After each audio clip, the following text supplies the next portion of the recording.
Welcome, welcome.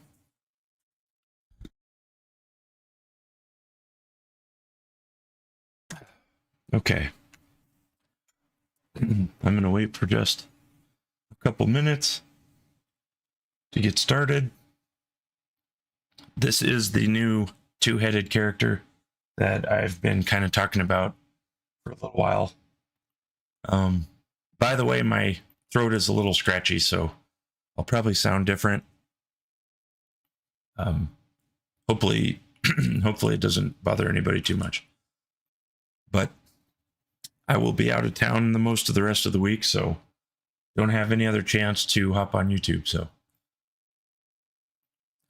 yeah, but in this stream, I am going to just make some improvements to the mesh of the character.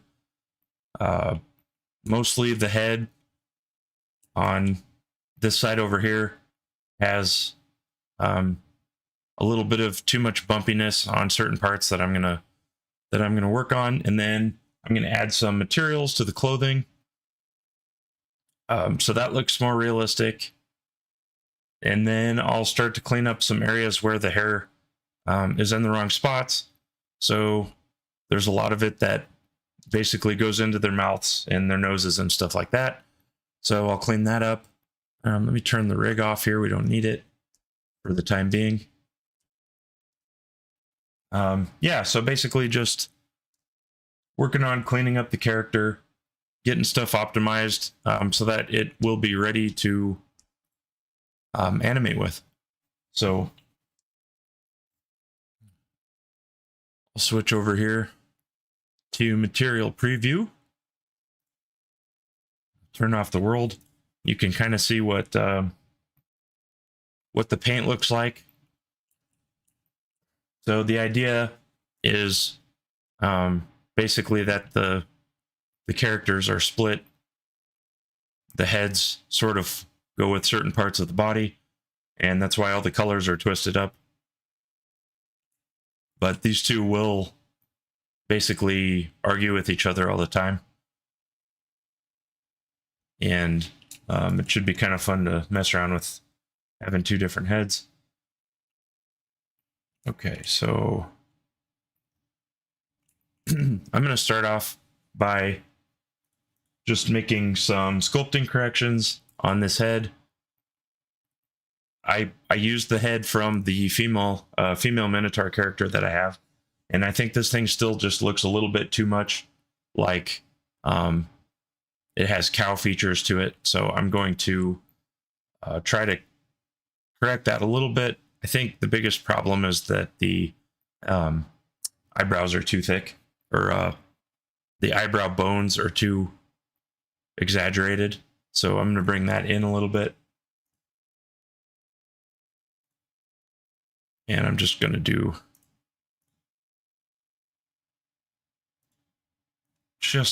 some of this work in sculpting mode. Probably won't do too much, and I'm not going to use dynamic topology, but I am going to use my mirror objects. So I need to turn on my let's see, I want to use the dough head origin. So basically, if you want symmetry to work about just a certain point, you can set up these like origin holders, and I have one for each head and then one for the body. And what that'll do is basically keep a place where I can cause symmetry about. So what I'm going to do is I'm going to select this. It's just an empty, which is just like a 3D cursor looking thing that doesn't really have any properties, but it does hold its location. So I'm going to select that. I'm going to right click, and I'm going to snap the cursor to the selected. So I am still in sculpting mode, so you can't see the cursor, but it's snapped to the center point of the their left, our right head. So now when I enable symmetry in sculpt mode, I'll be able to mirror about that. So the next thing you have to do is select the body. Now, one thing I am going to do is I'm going to move a couple bones around in the face on this side because the jaw doesn't deform properly. So that's another thing I'll work on. But I'm going to go ahead and go to right-click parent, and I'm going to clear this parent from the body. Okay, so now you can see there's no modifier anymore. The body is not parented to the rig. And what that will do is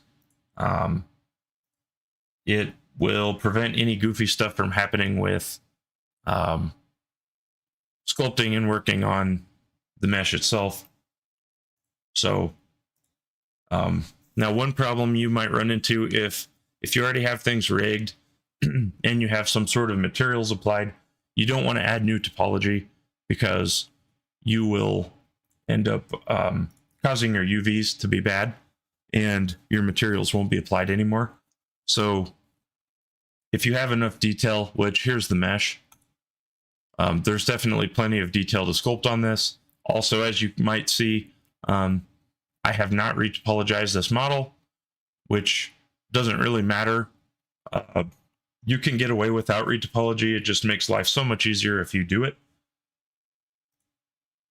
But there's definitely enough detail here, so I'm not going to use Dyne Topo because I don't want to add any planes. So what I can do now, though, let's go back to object mode. If I scroll out, let's get into layout for a second. So if I scroll out, you can see this little yellow dot here. I have the body selected, so that's showing you that the origin is set to the center of the world. Well, we don't want that. We want it to be set to where the cursor is.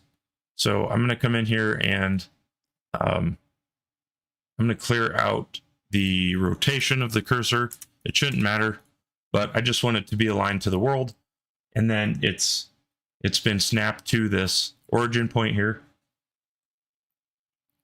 But what I want to do is I want to select the body, right click, set origin, and origin to 3D cursor. So now what I've done is I gave the origin of the head, well, I set that to be in the same place as this placeholder here. And now because the body has the origin at this point, anything I do with X mirroring turned on is going to happen about the head here and not about the entire body. So I'll be able to actually work on both sides of this head at the same time now. So I'm going to go back to sculpt mode. We'll zoom in here, and then let's just stay in solid view for the moment. So now if I turn on X mirror, again, no dynamic topology. I don't want to be adding any planes. I'm just going to work with what I have. But you can see now with X mirror on, my tool is actually mirroring about the center of the head. If I didn't have it turned on, one of the points would be over here and one would be way off onto the other head in the wrong place, basically. So by controlling where the origin is, it's easy to deal with some of the sculpting issues. So, okay, I know one of the problems that I was having is the chin on this one is in a little bit of the wrong place. So I'm going to move that up just a little bit.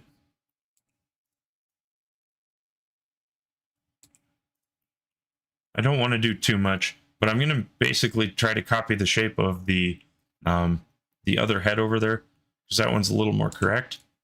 So I'm going to bring the neck up. I just want to slim this profile out just a little bit. And as you can probably already see, this head is not symmetrical. So when I sculpted the neck, I actually accidentally brought the jaw in a little bit. So it's been really interesting to see how the bones work with this not being symmetrical. I'll say it's actually fairly easy to deal with. Really hasn't caused too many problems. But I want to make the left side nose look a bit more like this right side one. So I think I need to bring the nose piece itself up and then make the front of the nose flat. So I'm going to grab this and just pull it backward, pull this backward. Then let's pull the end of the chin. Now I'll probably have to move the teeth around, but I may do that later. I'm not going to worry about it, but that's pretty easy to do too. So then the other thing I notice is the nose opening should be a little bit higher on the nose. So I'm just going to pull the entire piece of topology up and then maybe not so long backward. So I'm going to make it just a little bit smaller. And again, I'm doing this just visually based on the other side, which I thought came out pretty well. Okay, so they're starting to look a little more similar. I think I need to bring this entire corner in a little more because we still had that kind of cow nose look. And then I need to create just a little point on the front here. Just a little bit. Should be closer. Let's go look at this one. So it's got more of like a rounded shape. I think this one might still just be too tall. But we're going to cheat and fix it by adjusting the head backwards for now. So let's just, we need to round this off. I think that's a big one. So let's get our brush set to something a little smaller. Pull that back. Let's flatten out just the bottom here. And that's starting to look okay. Okay, I'm going to pull this, the back of the nose backward just slightly. And then I think just a few more simple corrections. There's too much of a dip on the forehead on this one, so that needs to be flattened out. And I can either do it by adding to the nose, or I can subtract from the forehead, which I think is actually what I'll do. So I'm going to grab the inflate brush, turn the strength down a little and make it negative. And then again, I have mirror on, but no dynamic topology. I'm just going to deflate some of this topology. I need a little more strength. So what I basically hoping to go for here is to bring in this forehead without having to move the eyeballs around. And I'll probably do a lot of cleanup stuff later on too, but I want to get through each one of these little parts just a little bit quicker. Okay. So I think that's already starting to look a little better. I think this model just had too many similarities to the cow, like the cow heads that I'd done before. So I just wanted to correct it a little bit. Now, I don't think we've moved this so much that that we're going to have to move bones around for the face. But let's just call it good for the sculpting for now.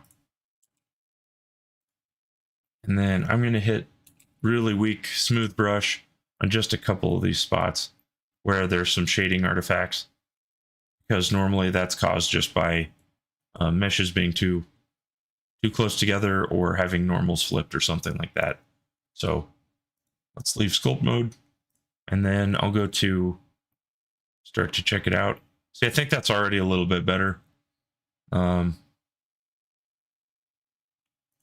think I see one other change actually I want to make first. So I'm going to go ahead and do that while I'm looking at it. You can see his eyebrows aren't really protruding too much. I think there's like a knob on the head here that needs to just come back in. And then this back here probably.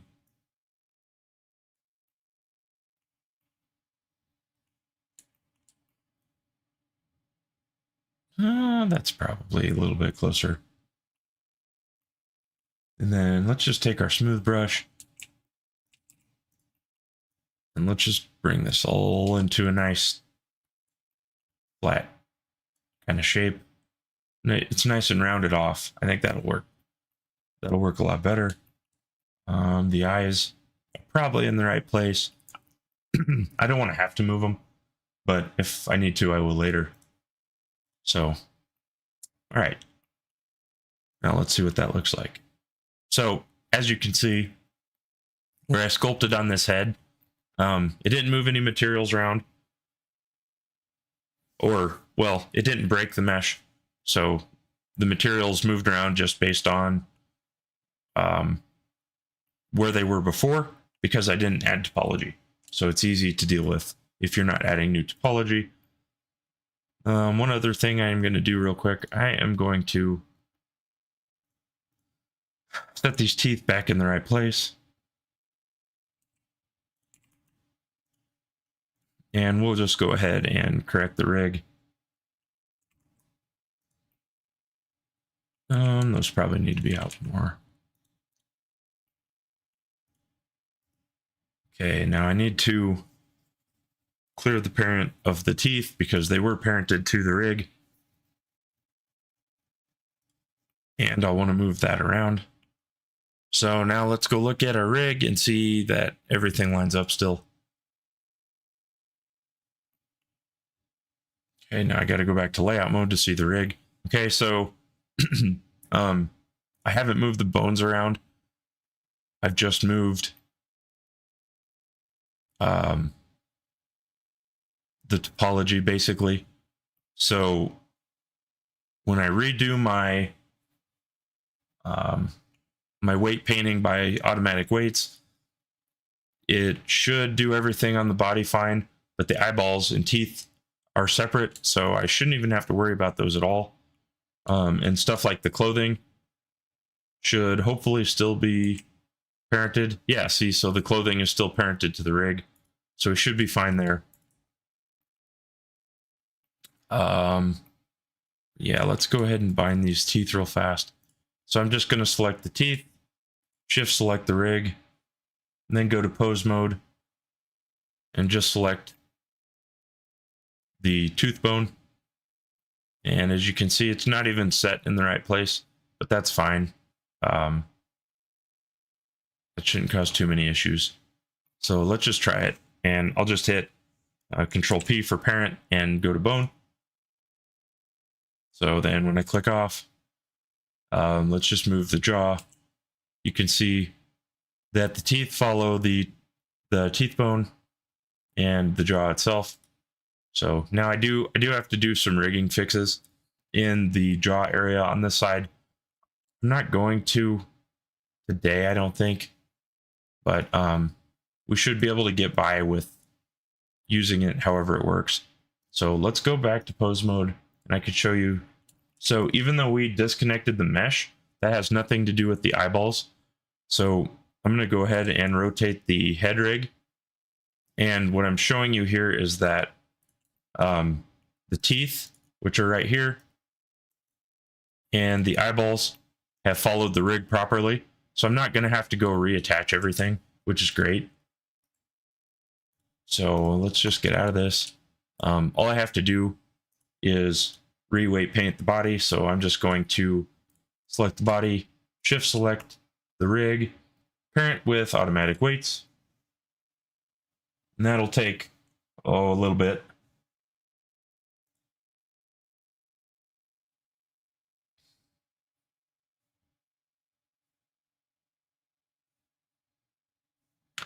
Okay, as you could probably see from wireframe mode earlier, this mesh is very high poly. I mean, it's not awful, but it's 150,000 vertices. It's too many to call it optimized, but it will work just fine. It's just going to make certain processes take long, like weight painting, which it's doing right now, but also things like rendering are less efficient with dirty mesh. But it gets by just fine, and I've been able to animate with it, so I'm not too worried about it. Classic Blender white screen. Hopefully we don't get a crash here. Although I know everybody loves a good Blender crash. You gotta get one every now and then to keep you honest.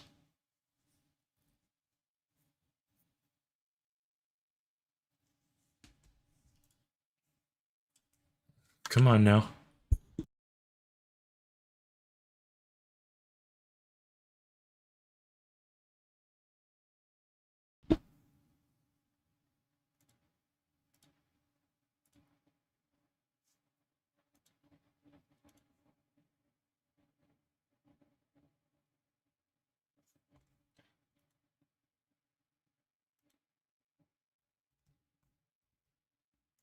Come on, Blender.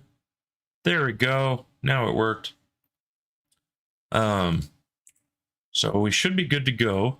Let's go ahead and hide this empty because we won't need to work on just that head now.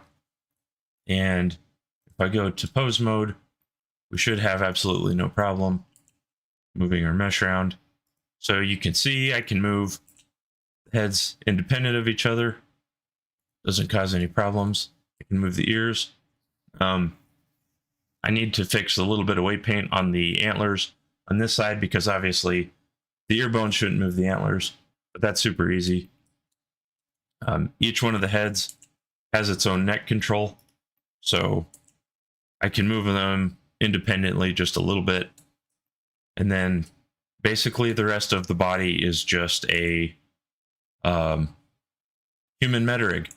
Everything else is normal as far as that goes. So I think our rig is just fine. We'll work with that. So the other things that I want to do, I want to start cleaning up some areas where the hair is. So let's go to rendered mode here. And then I need to enable some hair. So let's go ahead and do that. Actually, I'm going to save Blender before we get too carried away. And then I'm going to come down here into the curve modifiers. And I'm going to set the viewport amount to 20%, which is going to be really heavy, but you'll see why we need that in just a second.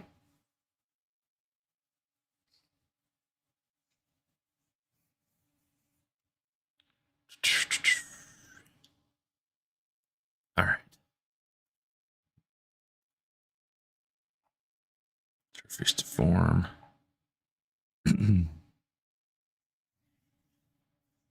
Okay. Now it's taken all of the hairs because we messed around with the mesh. And it's kind of messed them up. It's thrown them into weird locations. It should be fine. I think we just need to see where our hair guides are, and I can just try to reattach this. But essentially what you have to do when you deal with hair curves is you have to attach them to a base deformation, and then if you change anything about the mesh, it's likely to confuse it.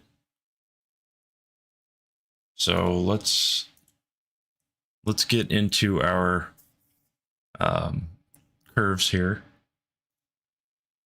So if I go to sculpt mode and select all, now this is curve sculpting. This isn't the mesh. So you can see that there are there aren't any hairs connected to the body. They're all down by the feet. They're kind of flying around. Looks super weird. But what is true is all of my curve guides that I made are still on the body, it looks like. So I shouldn't have any issue with reattaching these things. So let's just go ahead and we'll try to select all. It's going to take just a few seconds every time we do anything because a lot of these curves are enabled. And then let's just try under curves, snap to deform surface. And let's see if we can get the hairs to correct or not. It looks like it did not like that. So maybe let's go ahead and disconnect the hairs, and then we'll reconnect them to the body and see if it'll recalculate. Oh, I know why. I remember why. Okay, so if you have this issue, the thing we forgot to do, if I select the body, you can see that the origin is still up in this left side, their left side head here. So I need to set the origin back to the center of the world for this to work. So what I need to do is I'm going to right click and snap the cursor to world origin. Okay, you can see all the hairs coming through the bottom. It's basically kind of the shape of the character. You can see the little fingers here. Well, this is because it's based on the wrong point. It's based on the wrong starting point. So I've moved the cursor down to the origin of the world. Now I'm going to select the body, and I'm going to set origin to 3D cursor. Now if I do that, all of the hair reattaches, which is good. That's what we want. We need to check our rig and make sure that the character moves with it properly. It looks like it is. The reason it's so unresponsive is because I have all this hair turned on. So you don't want to be posing with hair enabled, or it's going to just cause issues. But let's turn off overlays, and then I'll show you the render mode here real fast. So these actually look really decent. You're only seeing 20% of them, so that's why it looks kind of patchy. But basically what I want to do is I want to come in here and get rid of some of these hairs that are in the wrong spot, like this one coming out of this little white spot on his nose, and then any of these hairs that are inside his mouth. I'm going to start cleaning those up. Other things that I've learned are anywhere you have hairs that stretch from one point to another, like this, you can control that with hair guides pretty easily. So I'll add some extra hair guides here and just sculpt them away from the mouth. That should fix it. But yeah, one of the biggest things I want to do right now is get rid of the hairs that fall on the black paint here, because he just shouldn't have any growing there. But you can see how I got the material on the hair to work. Basically, wherever each hair comes out of, Blender reads the color of the character's body in that location, which is why these transition so smoothly. So they're based on the root location of each hair. They read the color from the map, and then it applies it to the entire hair, which I think is just really cool, because it allows you to quickly paint base colors and get a really realistic looking result from the hair itself, instead of trying to get a really realistic paint and then dealing with hair. So, but I'll just kind of move around on the character. And you can see these are all sculpted this way and that way, and that's just kind of was done manually. So I'm gonna correct some of that and make it look a little better. But it's really not too hard to do. So what I want to do is I want to try to get I want to get my texture to show at the same time as my hair, so that hopefully I can weight paint this. So I'm going to select the body. Actually, let's hide the rig real fast. We don't need it. So I'm going to select the body, and we're going to go to weight paint mode. Okay, so now I need to, ideally it would be nice if I could view this in their actual realistic colors, because I would be able to tell where to get rid of hairs easier. But you might just have to iterate. So if I go to object mode and then render mode, so you can kind of see there's just some of these hairs on the front here need to come off, and I don't need to do a ton of them right now because it'll be tedious. But let's go back to weight paint. And all I'm going to do is set my weight to 0, turn mirroring off because our origin is set back to between the feet there. I don't want to be removing too much. And Blender's going to be throwing a fit. So let's go ahead and just disable the actual curves in the viewport. So the curves are reading from this weight map to know where to come from. So I'm just going to go ahead and do this without the curves on it for the moment. So now a lot of this in here is just skin. We don't want the hairs coming off of it. A lot of this in the area of the lips, there's little tiny bits of weight painting that just happen to still be on the inside of the lip, and they're just really hard to see.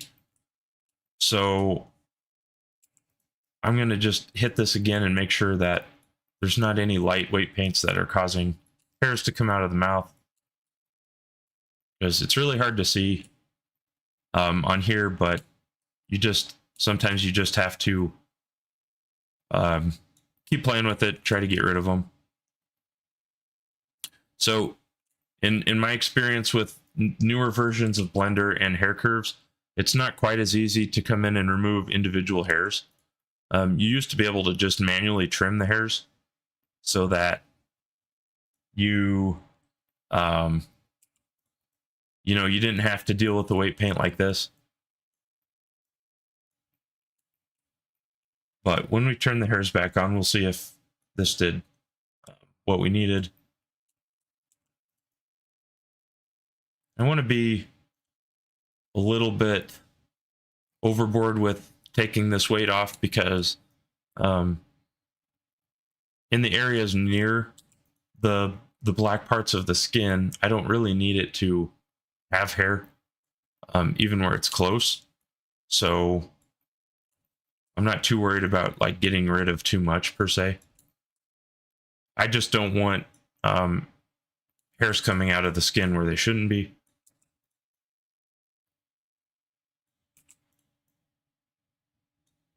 Now you might say, wouldn't it have whiskers? And probably, but I can add those later. I just want to get more of the basics set up for now. Okay, so I'm just gonna, while in a weight paint mode here, I'm just gonna turn the hairs back on so you can see that like this spot here, there's still enough weight paint that Blender can read to add a hair here, and that's not what we want.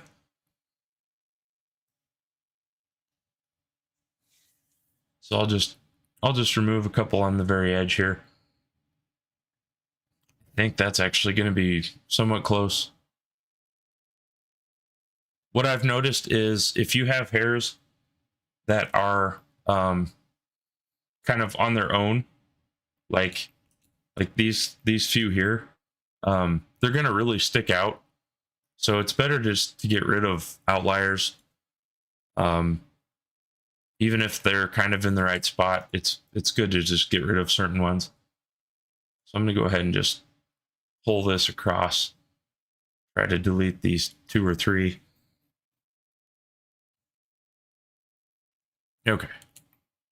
And then any of them that are like these are wrapping around inside the mouth, that obviously doesn't make a lot of sense. So we'll fix that with a curve guide here in a minute. I just want to check for like placement in general. And it looks better already. I think some of these ones might be too close to the edge. Now doing this with the hairs turned on in the viewport is really slow. It's awful. So, you know, I would recommend turning them down a lot, but then it's really hard to tell where you want to be weight painting at. So it's kind of a double-edged sword, but try to get rid of this little outcrop here.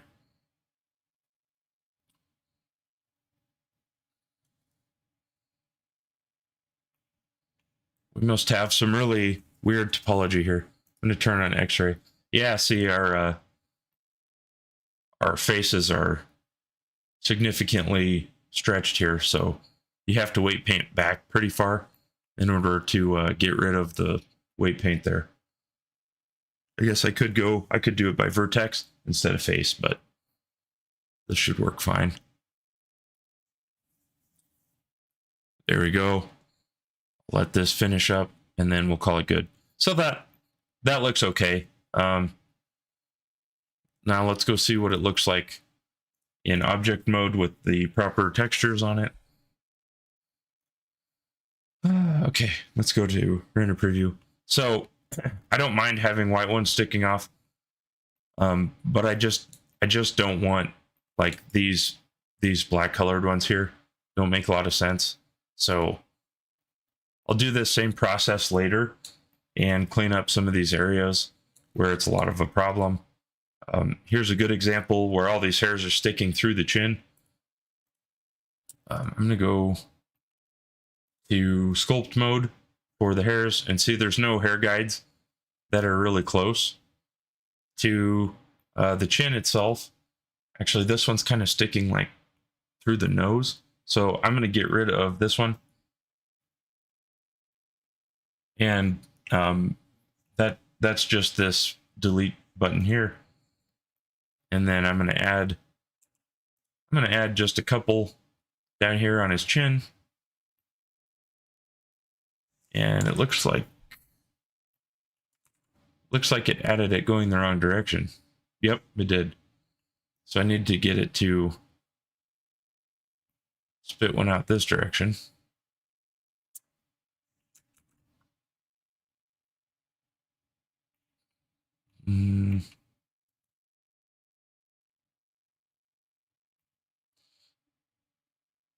Not entirely sure why, but it's causing these it's causing these hairs to go the wrong way. So basically what you should get is let's see, if I try to place one, where's a good place that I need it? If I try to place one here, it should emit a hair outward. It looks like it's not. So I think our normals are actually flipped on this. So I'm going to select the body. We're going to go into edit mode. Wait for a few seconds. Okay. Now I'm going to just hit A to select all. And I'm going to hit Shift N. And it'll bring up this little recalculate normals. I'm just going to click on the screen. Go back to object mode. Now, if that was all the issue was, when I go into sculpt mode, I should be able to add hairs that go the right way. So let's see if I solved it with that or not. Nope, looks like they're still going the wrong way. Weird. Yeah, it's generating these hair guides inside, which is really weird. So I will just pull it back out, I guess.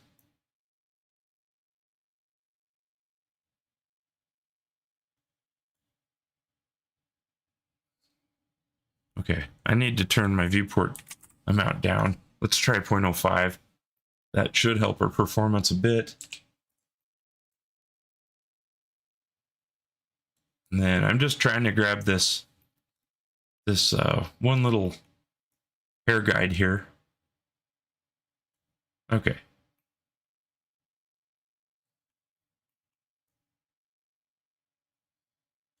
So now hair guides don't have to be too crazy or anything. Most of the ones I have on here are way too long. So you can deal with shorter ones. It's actually probably quite a bit easier to deal with.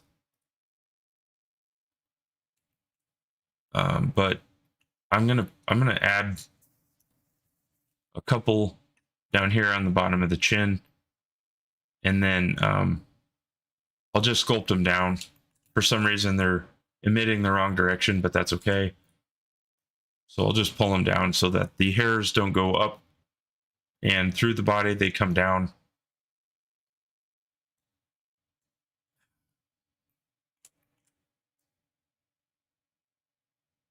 If I could get this to go. There we go. Now it's grabbing it.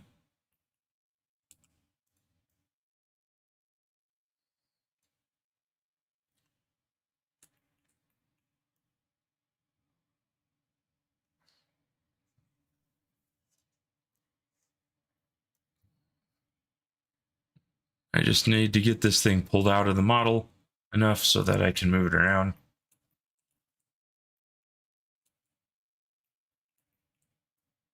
Same thing with this one.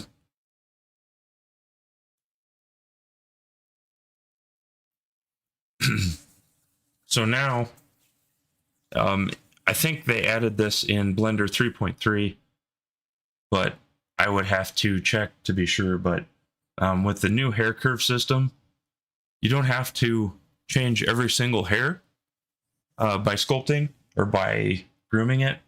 You can just groom these guides, and it actually runs a lot faster, even though this doesn't look very fast. It really does run a lot better than the old way. And for hairs that aren't unique, like this, that it's just, you know, repeated over and over, this new way is really great.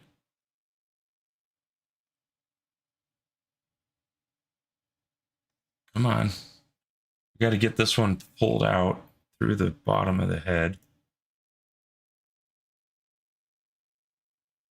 So I'll pull that down. Pull this down.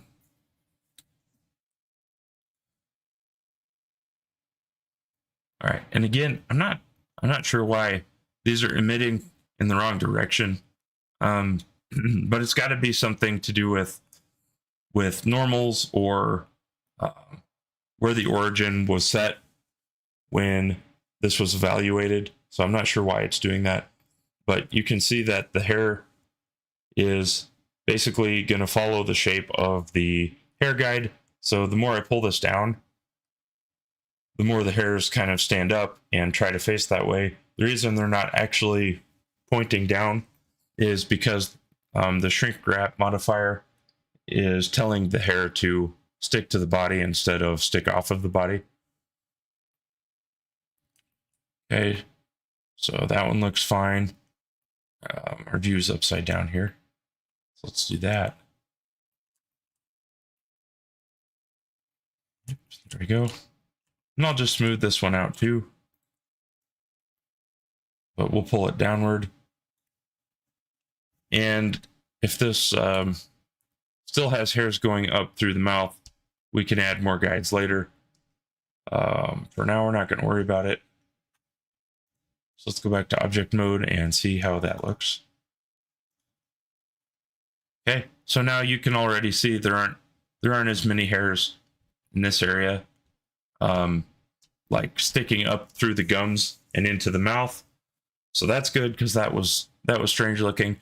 So now the sad part is, and I won't do that right now because it's just really tedious, but I'll have to go through and make those little sculpting changes basically all over the place. The thing that makes it not too bad is if you set these display hairs down, and this is under the interpolate hair curves modifier, if you set that down to a small number for the viewport, it'll be a lot easier to work with it. So I'll go back to sculpt mode, and you guys could see how slow it was running just a second ago. I've changed this down to only 1%, and you can already see that the hair curves are a lot easier to pull around. And I should actually call these guides. These are curve guides. So if I want to add a couple here, maybe one up here, just to help control. Obviously, they're going into the mesh for I don't know why. But it's a lot easier for me to go ahead and grab them now than it was. So I'm going to just try to get a hold of the end of that there and pull it out. Pull on it again.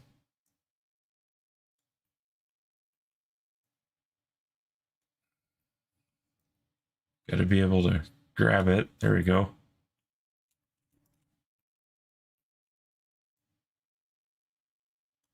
You know what? I need to probably turn off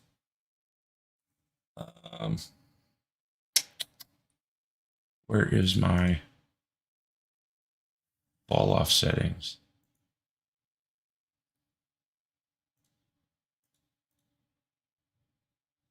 Well, I guess that probably won't help anyway.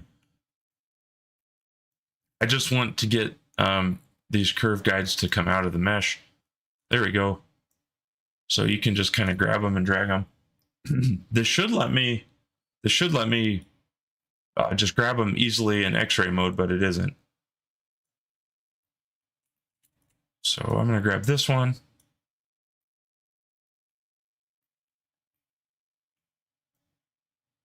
And just pull it downward.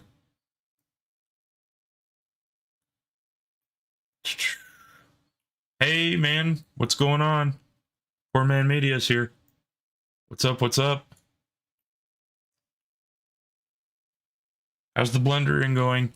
It's pretty good. It's really hard for me to talk because my throat's scratchy, but the blender stuff itself is doing just fine. So all good on that end.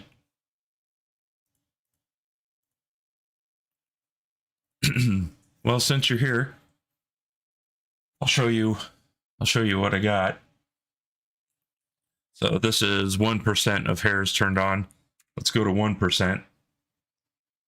And you can see what the hairs are looking like.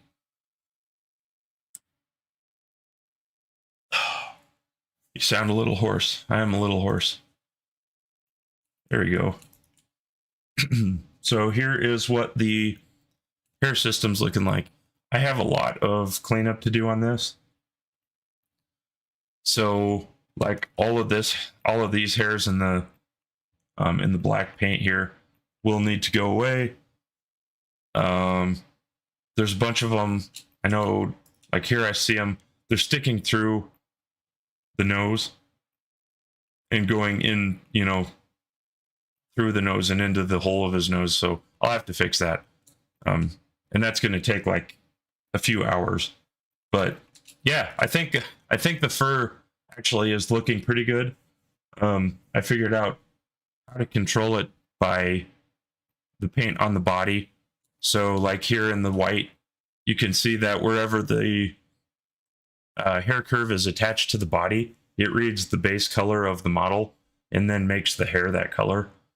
So in areas where, like here, where the hairs mix, it kind of gives it that super realistic look. But yeah, like this patch here is a really good example of that working properly. Yeah, the other thing I'll probably clean up is just getting some of these stragglers. So some of this will look really good until you see hairs on their own. And even though you probably will actually have times when you'll see just hairs on their own like that, like in general for this, it's not going to look good. So I'll go clean that up too. But I have a little more sculpting I'll do sometime on the left head over here. I'm not sure exactly what the issue is, but it just doesn't look right yet. But luckily with sculpting, as long as you're not adding topology, it's basically non-destructive, so I won't have to redo the rig or anything like that. But I'm going to go back to doing some weight painting. And I'll probably have to turn the hairs off, but let's see, make sure body hairs group. Okay. There's little tiny bits of straggler weight paints all over like the horns, and it's really hard to get rid of them because you can't really see the weight paint. It just looks blue like everything else. So what you have to do is set your viewport amounts down.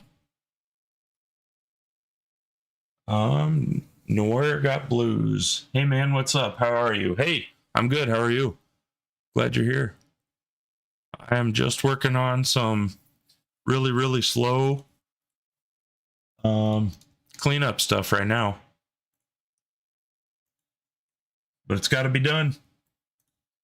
But we'll get to some better stuff here in a second. I just want to get a few of these things patched up a little bit. We need to go to like 1% viewport amount. The problem is now I can't see any of the hairs on the body that were causing the problem. So this is just, you kind of chase your own tail. You get a lot of viewport performance back when you disable hairs, but now I can barely see where the problems are. So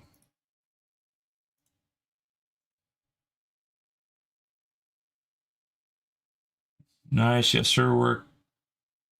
It's got to be done. It does, and I'm really hoping in one of these years they'll come up with a new way to fix some of these things. Like, I really wish Blender would assume that a weight paint of like a very tiny value that's almost blue, I wish you could just have it round, you know?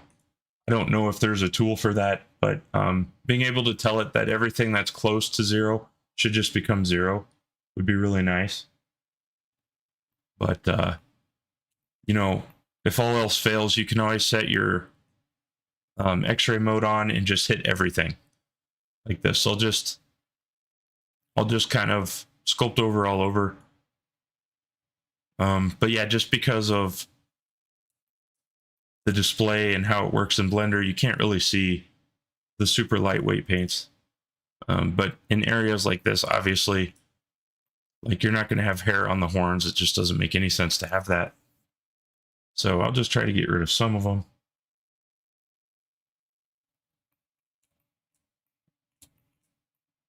Yeah, there's just not a lot of glaringly obvious ones. So it's really hard to find them. Blender needs to optimize. They really struggle with lots of vertices and everything else. Yeah, they do. They do. And I don't really know if anything does it better. But you know, like the problem is for this one, I added the weight paint when there was no hair, so it's nice and fast. And then I came back and removed areas where there should be no hair.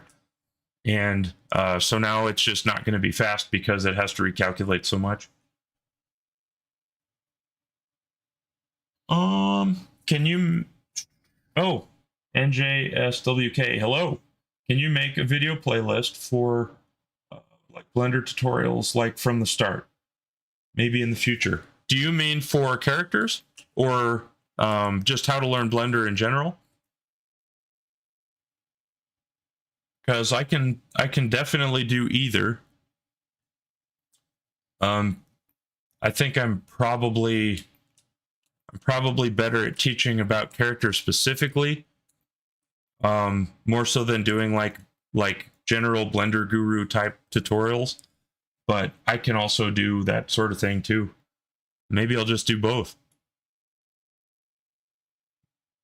But yeah, the thing I like about characters is that you just have so much freedom to kind of do whatever you want. And like this character is a great example of not worrying about symmetry, you know, not having hard lines and stuff like that. But all right, let's get out of weight paint mode. I think we're going to call that good for the moment.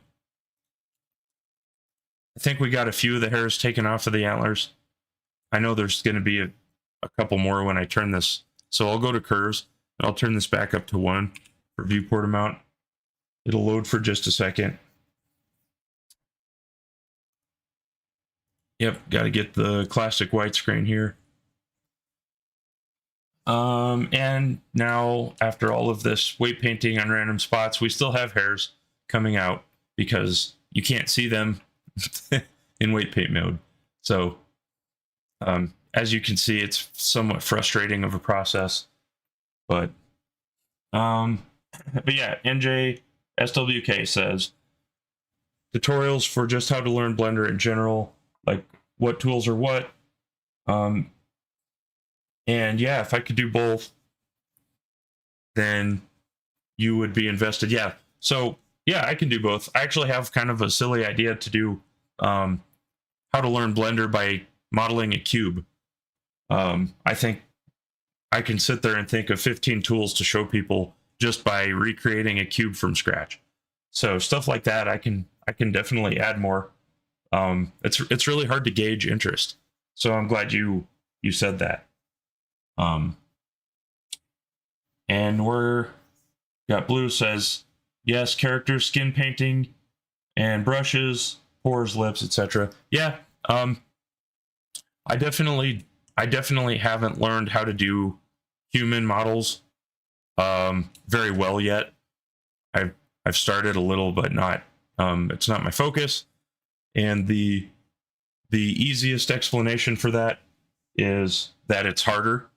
So making characters like the ones you guys see on my channel, in my opinion, is easier than modeling humans because there's virtually no expectation for what something like this should look like. I mean, like, look at it, for goodness sakes, you know, it's got 2 heads and just completely mixed up random colors. Like, it makes no sense. So when people see this, they say, man, that's weird, but that's all that you can say about it because there is no expectation. So I haven't learned humans because it's really hard to learn. And I think I can do it, but there's definitely a lot more of a right way to do it than there is for this kind of stuff. So it'll just take me a little while to kind of figure that out. But yeah, I can do human tutorials. I can do, obviously I do a lot of just random little tips for these kind of characters already. But if you guys want to see something specific, let me know. I will be able to make whatever you want, basically. So, but yeah, this one, now that I got a little bit bigger crowd here, the biggest important lesson I learned on this that I'll pass on to you guys is, and I made a short about this.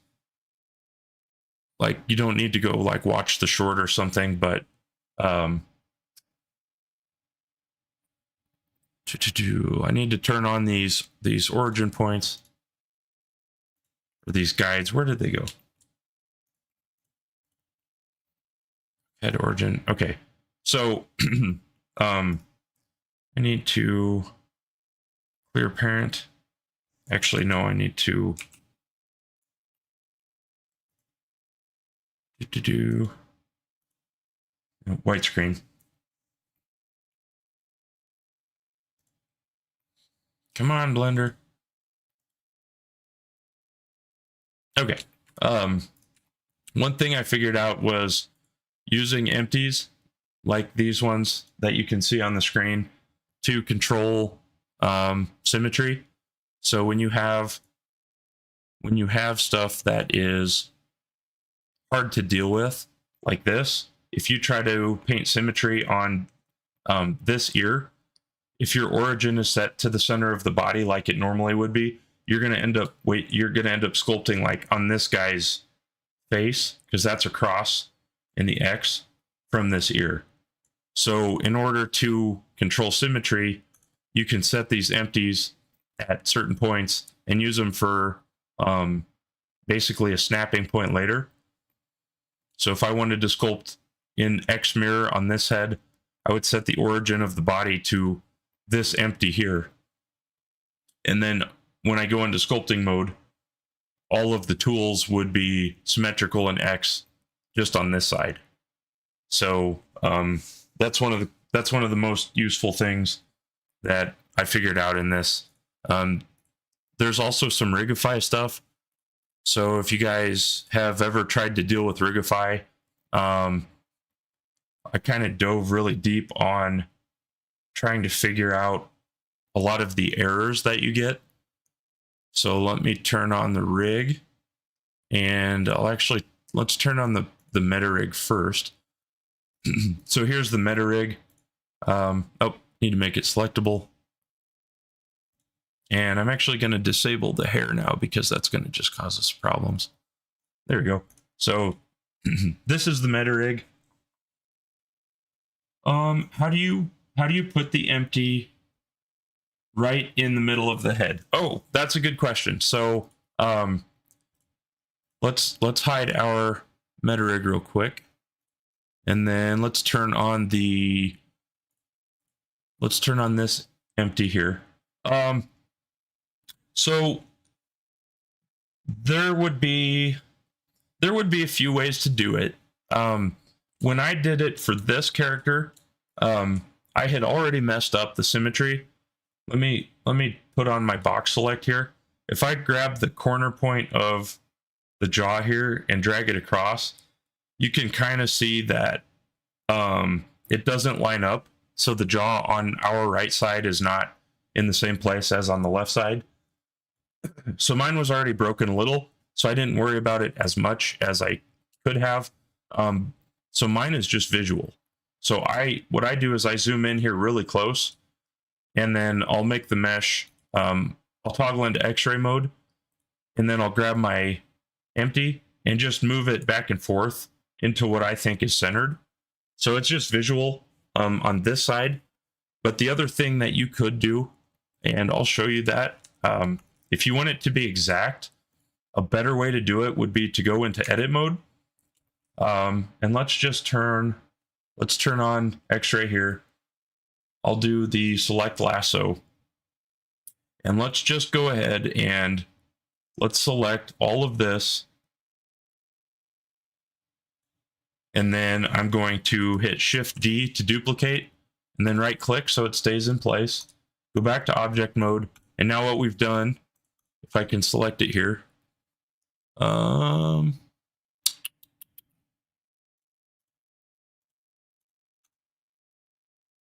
Oh, that's right. I need to, before you go back to object mode, I forgot that. With your new duplicate selected, click out so it doesn't move, but then keep it highlighted, right click, separate, selection. And then go back to object mode. So now I have this entire separate head. So if I zoom in, I have just the new head copy. I can right click and set origin to center of mass by surface or by volume. So I'll go by surface first. Click that.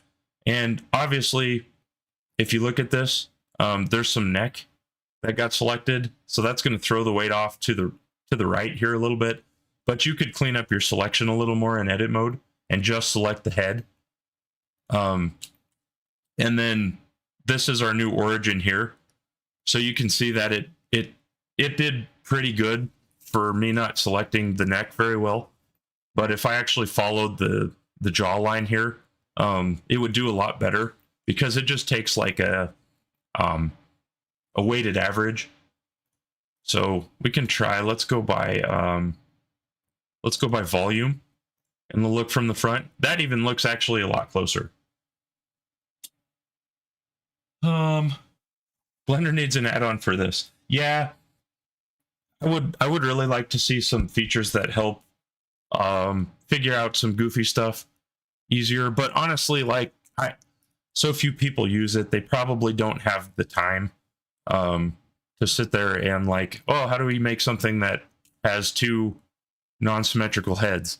You know, it's probably not as easy to do, but yeah, so that's one way. And then basically all you would have to do at this point is you could hide this, or you could leave it in the viewport, and then you can right click and snap your cursor to this origin, and then select your body and snap that origin to the cursor. So that's one way. I suppose there's probably more technical ways to do it, but you really don't need them.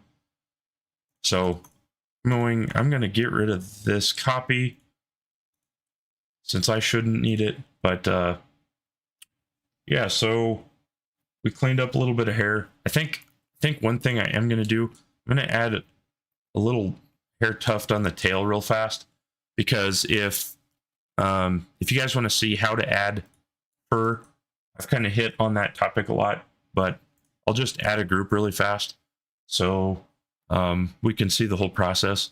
I'll go to vertex groups, go into vertex groups here, and I'll just add one, and I'll just call it, whoops, got my caps lock turned on. We'll just call it tail hair group. And then so there's no other modifiers on the body yet. So I'm going to come to make sure the body is selected, and then object, quick effects, quick fur, and it's going to go everywhere. So I'm going to rename this curve group to tail hairs. And then I'm actually going to disable it right away because it's going to be annoying. So then what I'm going to do is go back to vertex groups, grab the tail hair group, just highlight it, and then weight paint. And I'm going to just, we're going to set our weight to 1, strength to 1, and I'm just going to paint the bottom of this here. So this is supposed to be a deer, so it's going to have the kind of fluffy tail looking situation. So I'm just going to get that painted like that. And that should be plenty for now. And I'm going to go back to object mode. Now I'm going to turn my new hair curve system on in the viewport. Now you can see it. Now if I go to modifiers, you can see that I've got all of these modifiers set up. I'm going to go to interpolate, density mask. I'm going to click this little plus button thing, and then I'm going to type in tail hair group.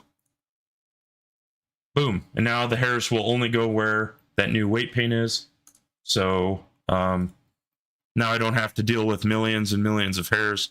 I can just deal with however many I'm going to need on here. That's probably going to be too many. But yeah, but now we can just start to change our parameters, and I'm going to fly through this.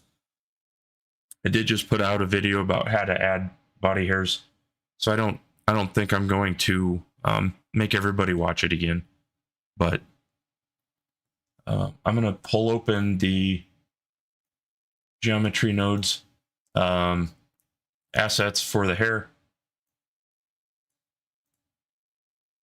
Just open this a little more, and I need to add just a few things. Oh, one other error with hair.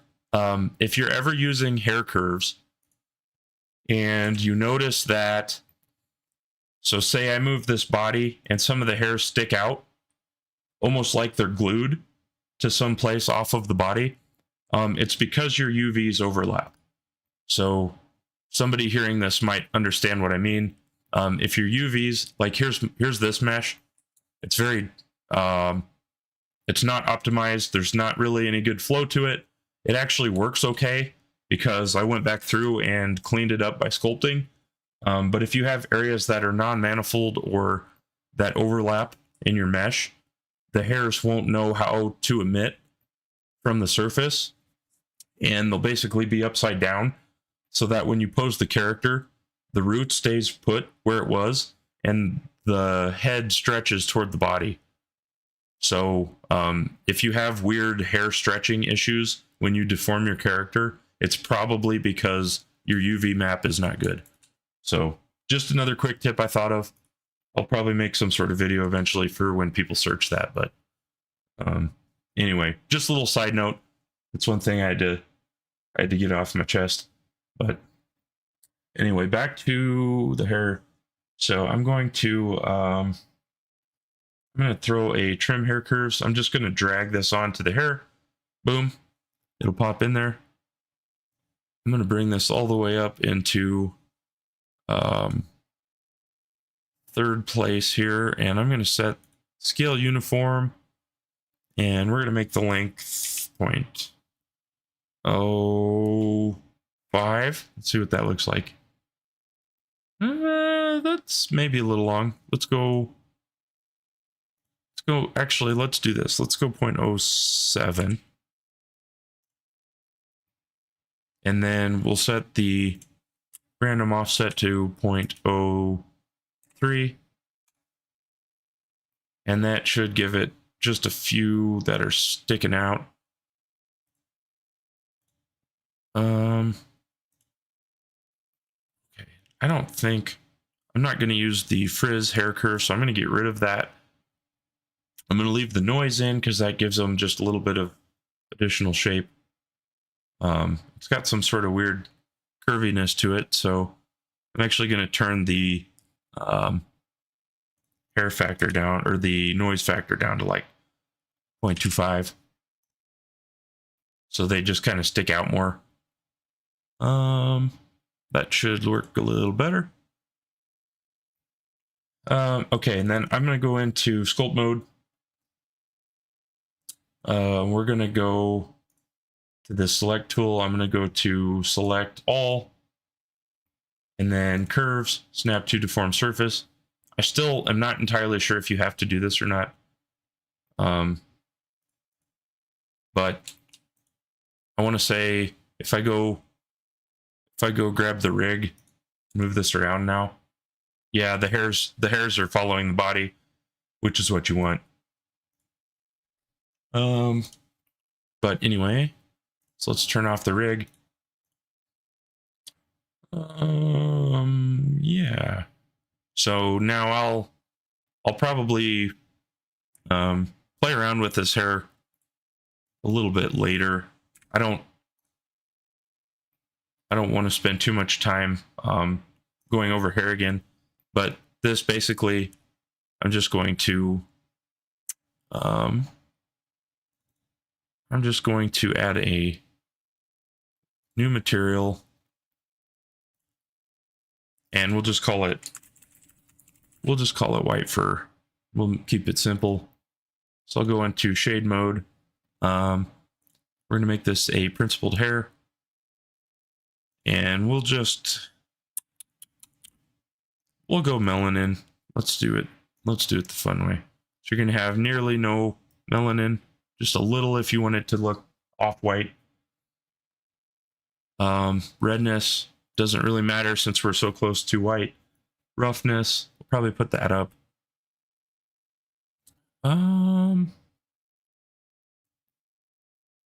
Random roughness and random color aren't going to matter that much, so I won't worry about them. Radial roughness I'll set up, and then these hairs have to be significantly thinner. This looks obnoxious now.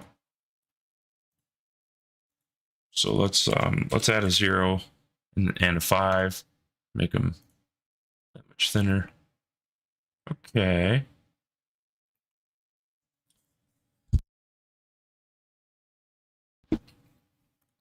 Okay. There's definitely not enough of them, so I'll turn them up. Let's see if I can push it and go 300,000. Now this is just a density, so it's how many hairs occur in a certain like unit area. It's not how many actual curves you have on that group. So I can probably add a lot before it causes a problem because it's such a small area. So yeah, but I'll add some curve guides to that later. I think for now it's going to look okay. Let's get, so let's see where we're at right now. If I grab the rig and I move this thing, we should see all the clothing go together, the eyeballs, the teeth, the what else do we have? The hair, all that stuff. You want to make sure that it's all moving together, so that you know that all your rig and weight paints are done. And it looks like everything's going along, so that's good.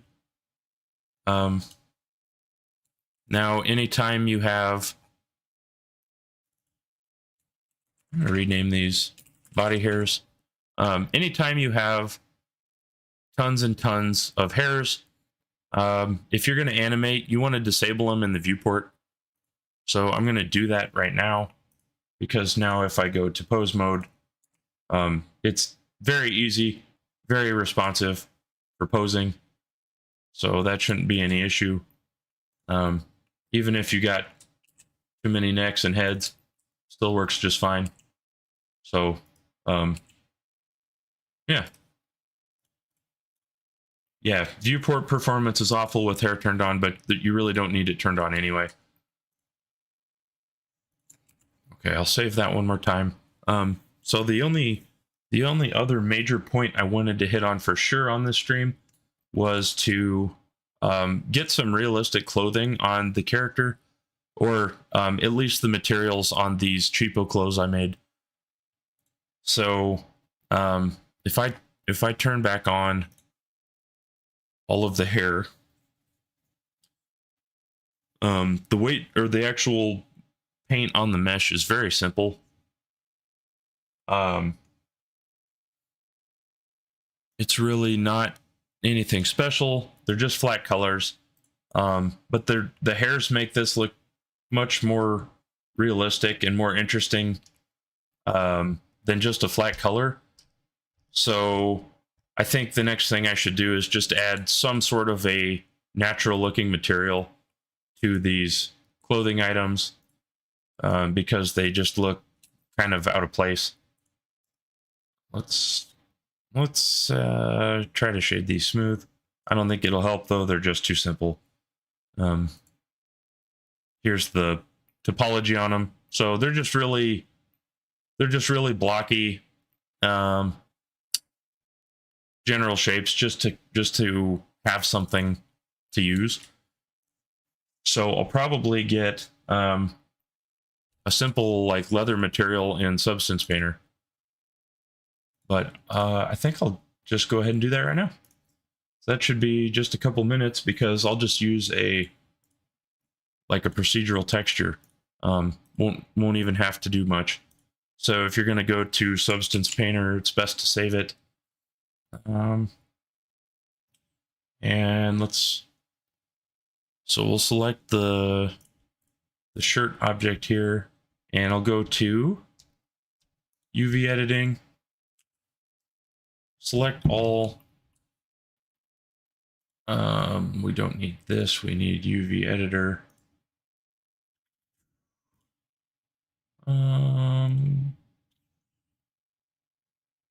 And we're in the right object. Okay, so this one won't need an image, and I don't know that we'll have to add an image anyway, so I'm just going to select all of this. I'm just going to try unwrap and see what it comes up with. Oh, interesting. Just made a bunch of squares. That actually might have worked, but let's spend just a second, since this topology is clean. We can plan this a little more. So a good place for a seam is going to be around the entire outside of the clothing, since it'll never be visible.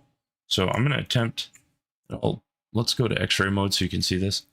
I'm going to attempt to just select the entire edge of this, which it looks like it'll work fine. Just make sure I get the right one. And then I'm going to right click and mark seam. Okay, and then that's going to lay everything front face and back face. Let's do the same thing for the inside loop. And that one actually selected the whole loop in one go. I'm just Alt plus left click, and then I'll right click and hit mark seam again.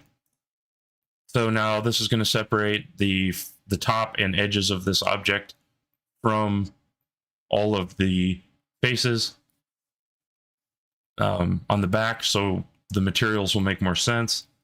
And then in order for this to lay flat, let's grab this loop. We'll mark that as a seam, and we'll come up here and grab one around the neck, because it'll be a little harder to see. And I'll just mark a seam there. Okay. So basically what I've done is I've told Blender where to cut this object up. So now I'm going to select all again. I'm going to hit U for unwrap. Unwrap one more time. And now you can see this makes almost more sense. There is some overlap right in here though.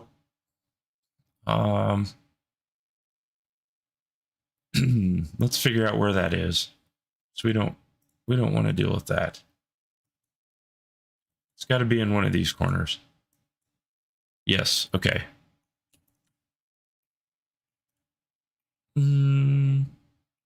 Let's just unmark the loops that are right here, because I don't think. Oh, wait a minute. Oh, it never got this one. That's why. Mark seam. Okay, now let's try one more time. We'll try with that. U unwrap. There we go. That's what we want.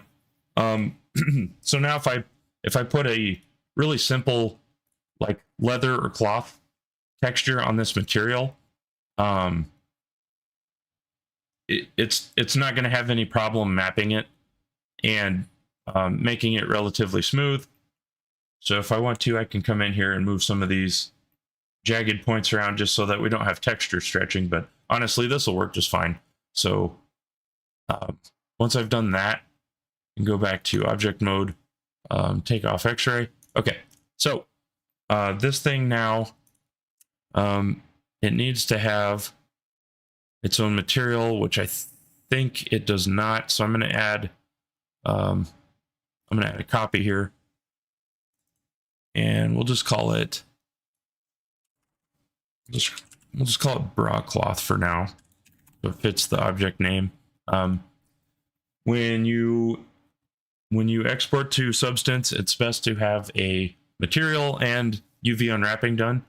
So I'm gonna unwrap this one real fast too. It'll be the exact same process basically. So just grab this entire inside loop, which it looked like that worked. So we're gonna mark it. Let's grab this loop. Didn't like that. Let's see. Yeah, when you UV unwrap, just think where's a good place to split it that makes sense. Sometimes right in the middle of things, sometimes where no one will see the seam. So that's just kind of what I'm trying to plan out here. For areas like this, you just want to go around parts of topology that stick off. So any of these loops like this. Oops, not that one. There we go. We'll mark a seam there. Okay. So that'll cover the top, the bottom. Should probably maybe make one that goes all the way around the entire middle of this whole thing. Yep, that's probably going to be a good one. And let's try to unwrap it and see what we get. U unwrap.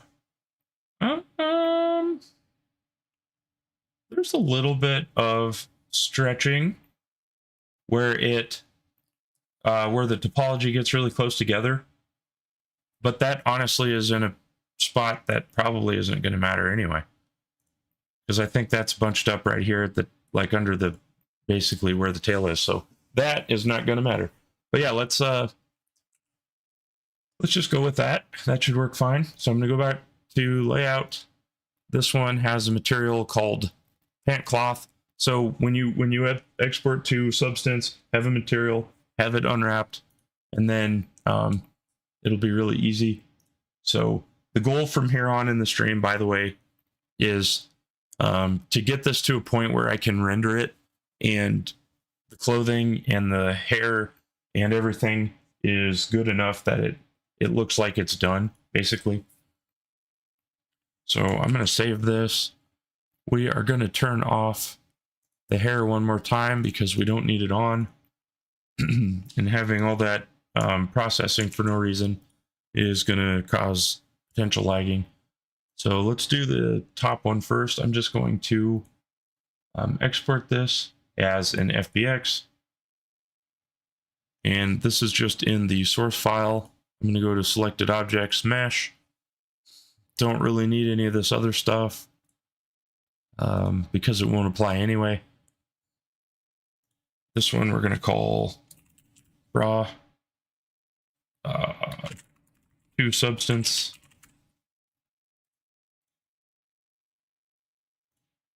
All right, and then I'm just going to open up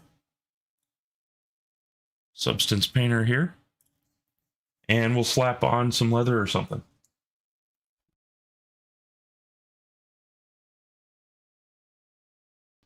Okay. Let's close this. Close. Let's go to a new file. I'm gonna, let's see, I gotta go find this.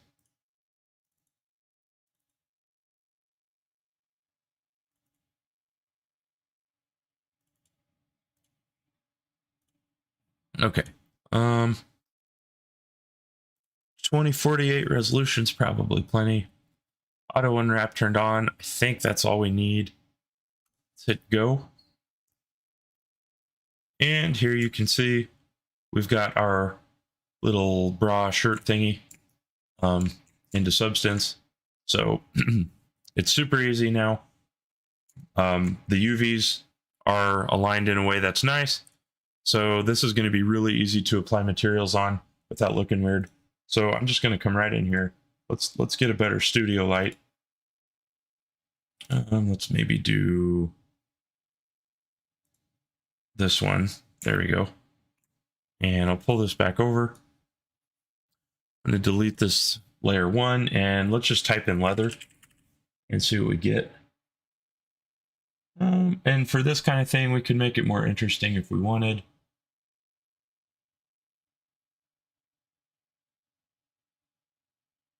Snake leather would be kind of cool. Really, it doesn't matter.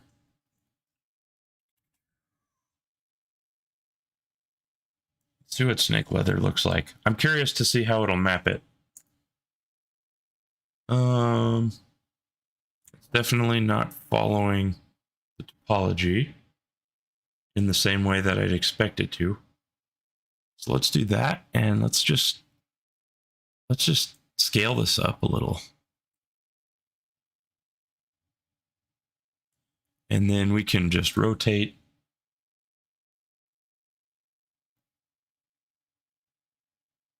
Okay. Man,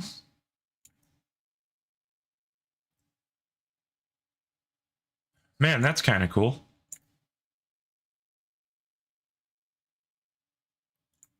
Need to maybe shift it a little bit. And keeping in mind, we won't see the inside of it very much.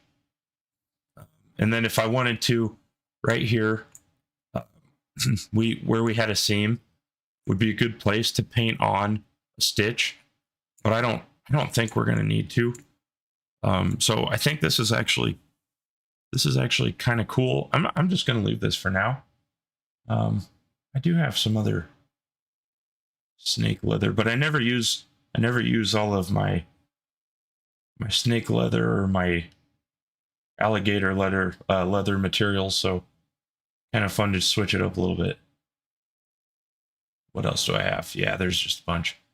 So really doesn't matter. I think this will look cool because it'll be kind of unique. But yeah, let's just let's export textures. I gotta go find the file again. Double deer current. Let's make a new folder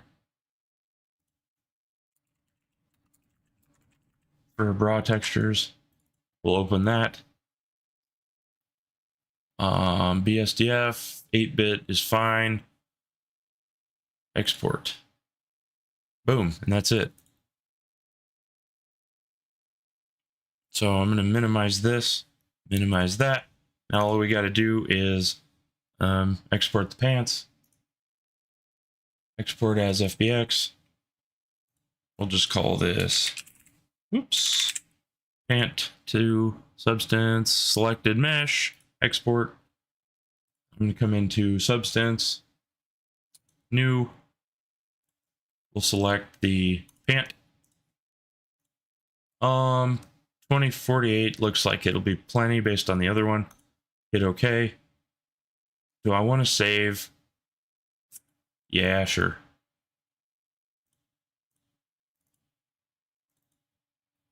Characters, double deer current.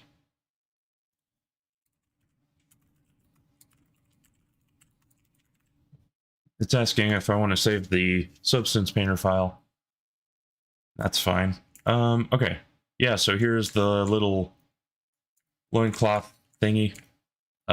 This one will be interesting to see how it works because it doesn't have as many themes. But let's try it out. So I'm going to start off with the same material just to see. And it's got the seam right down the middle, so we'll have to plan on that a little.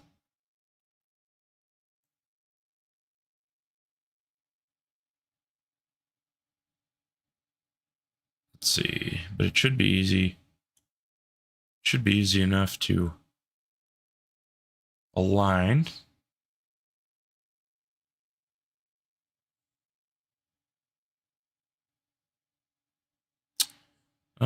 Let's see.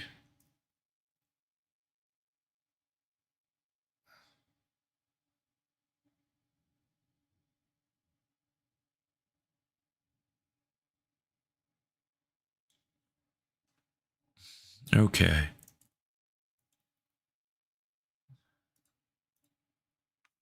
Okay, and then I believe you can actually turn symmetry on in here somewhere. I always forget where it is. I don't know why.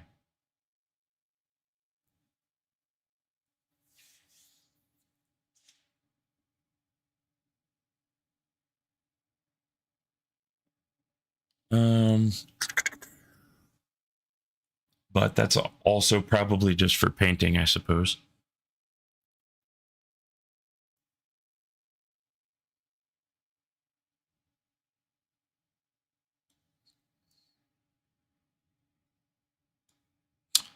So we'll just play with the rotation for a minute and see if I can get it to line up a little better at the middle.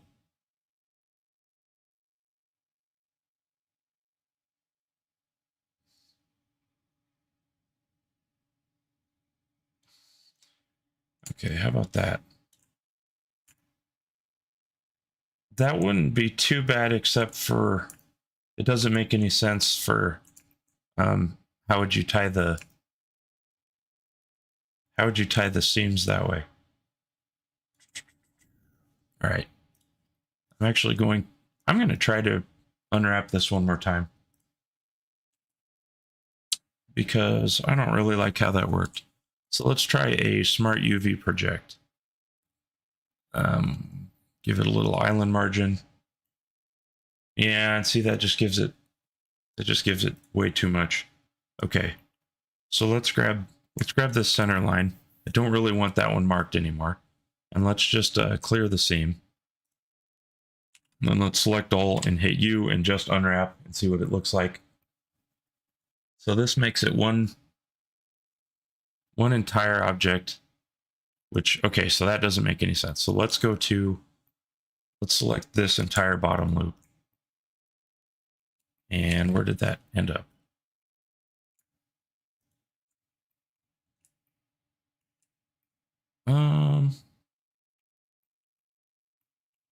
So if I do that, that stops right here.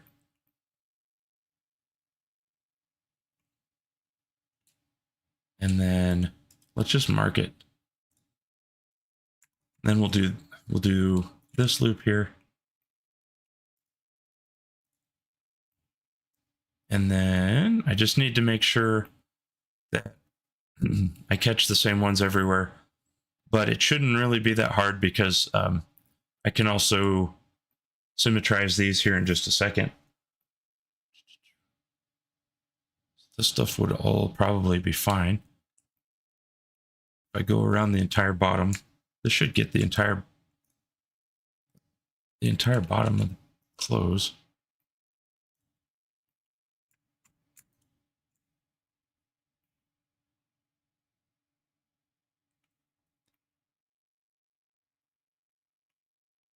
Okay, that works. So we'll mark that one. This one should come all the way up. Yep. Mark that one. Mark that one.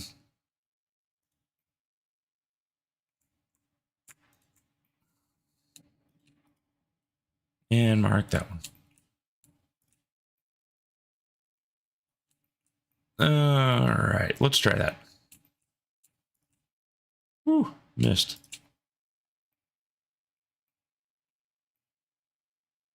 Let's see, how will this unwrap? That'll probably be a little confusing for it, but the back of it you won't see anyway. So let's unwrap one more time. And that looks pretty dang good. So the biggest thing is now I can put one texture along this entire thing, and it should look a lot better.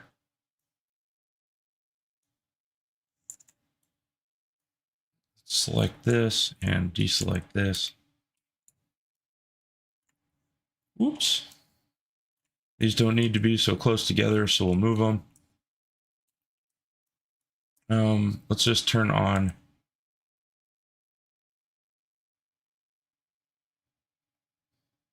I really would like those to be in line vertically, but I think it'll work. So, I think we're good. Let's go to object mode. So let's just re-export this one more time. We'll call it the pant one again, which will override it. Then I'm going to just come in here and open a new one. Pant to substance, open. 2048 resolution. Go ahead, discard because I don't want to keep that first one. Okay, same object. You can see our new UV unwrap over here. Should be a lot easier to work with.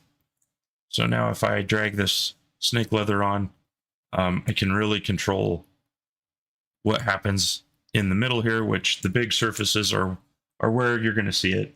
So you probably want to make sure that, you know, if that's the focal area, you want it to be placed in a way that makes more sense. So I'm going to move this until the snake skin is on the middle. Then I'm just going to scale this a lot.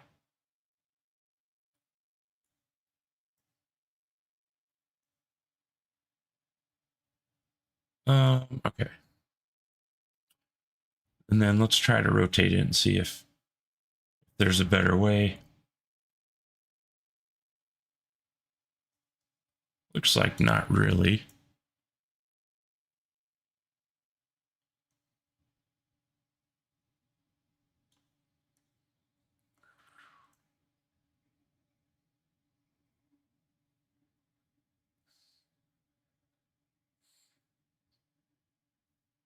Okay, now the only problem is having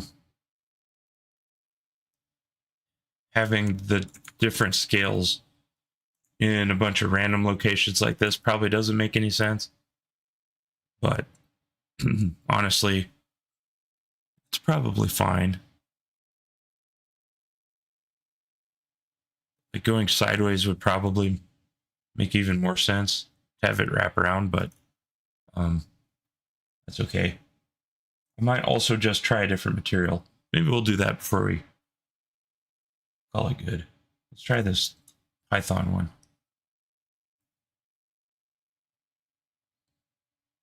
It's kind of cool, but it's going to be a different color.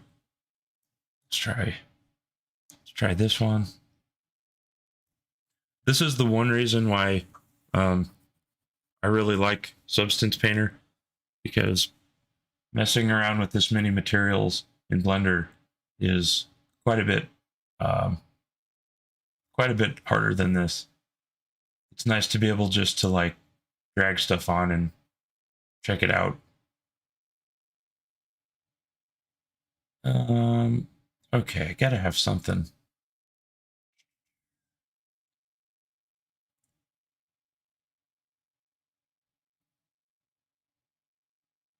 See what like a normal texture looks like. That's kind of cool.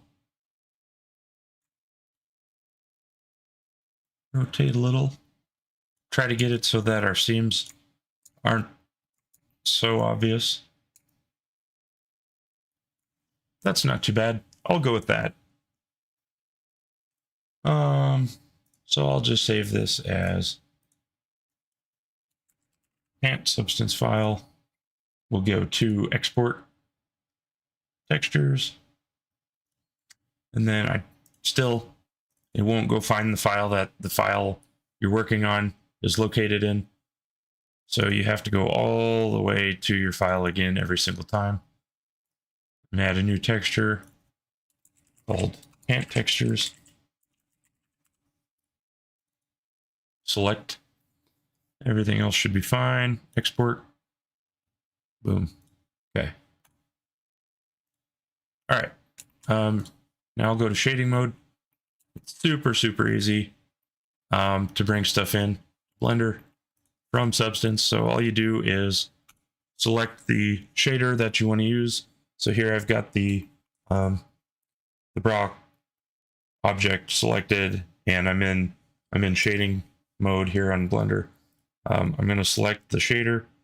I'm going to hit Control, Shift, and T all at once, and that's going to bring the file browser open, and then all you have to do is select all of the texture attributes that you want to use, and I'll just bring them all, and then click this Principled Texture Setup. And that's part of Node Wrangler, by the way, which comes with Blender, but you have to enable it. Okay, so let's turn on shader preview. And at this point, the clothing looks more realistic than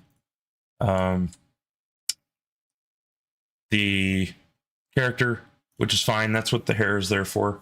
So we'll turn that on in a second and get some sort of a render started. But let's go ahead and add the material for the pants now. So I'm going to do the same thing, select all these, Principled Shader. And here, this looks like it's got a little bit too much normal map going on. So I'm going to come tone that down. Oh, let's just go to 0.1. Displacement we can probably put to something smaller too. Doesn't have to be too obnoxious. And let's go back to Layout tab. Okay, so now the clothes has some basic materials. It's nothing fancy. You know, for 10 or 20 minutes, it's decent to have just something. But now it'll look a little bit more reasonable. Now let's go to turn on our hair. It's got to think for a minute. And get the tail one, even though that one's not necessarily ready. It's kind of fine how it is, I guess. Okay, and then we need to get some lights turned on in the scene. Let's turn on the sun. There you go. So now I still don't like something about her head on this side, but it's a little better. I think there's too much of a bump on the head, and something about the eyes isn't quite there, but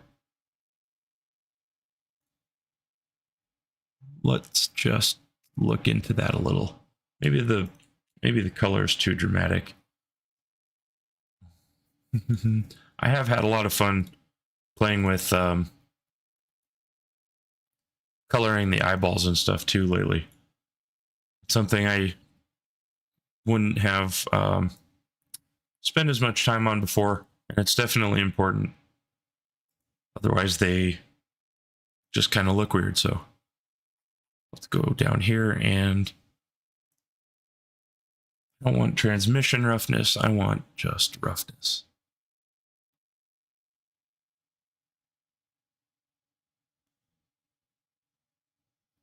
Maybe not quite that much. Let's get let's play with our index of refraction a little. That's still too much.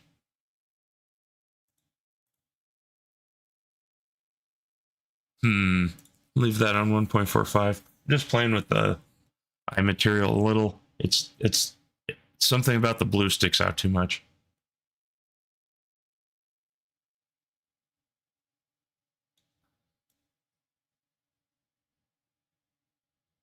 There, I'll just turn up the transmission roughness a bit and make the blue less jarring, and then there's overlays off. So that's a good start.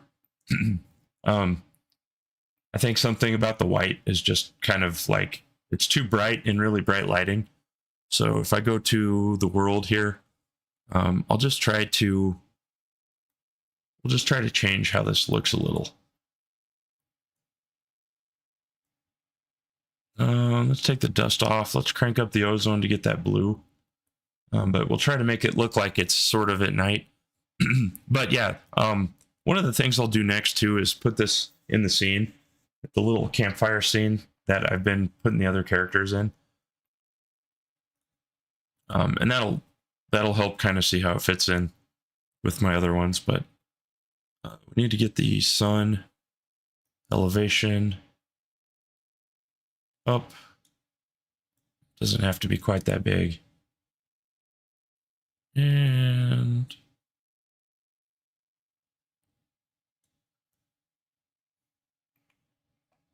okay, so now we have a little bit more of like a nighttime lighting.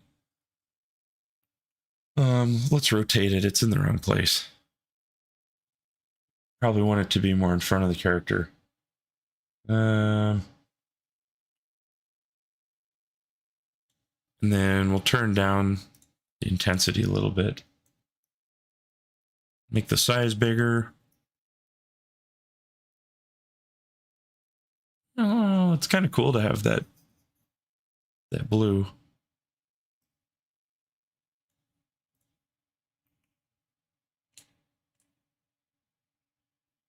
Okay, there. So now at least we can get some sort of idea about how the materials look, but let's zoom in on the face. So there's little spots where you can see my skin texture is not particularly accurate, but the clothes and the eyes and stuff like that look okay. For the moment, I'll probably modify them a little. And then I'm going to modify the hair curves here on the tail just a little, because if anything, they probably need to be longer. But yep, lots of work that goes into making my goofy characters. So hopefully somebody out there has a good use for this random information, but I'm sure someone does.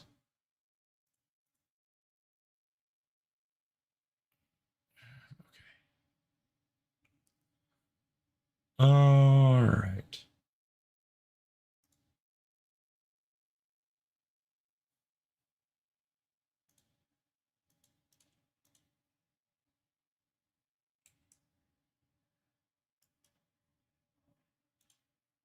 Mm-hmm.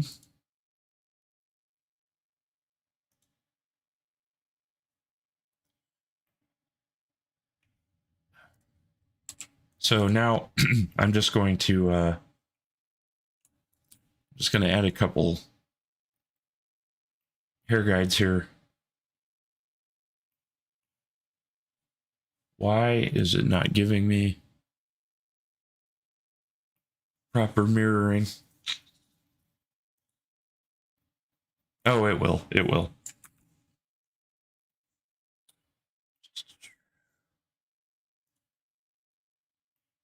So I just need a few down around here because there's so many hair guides on the body.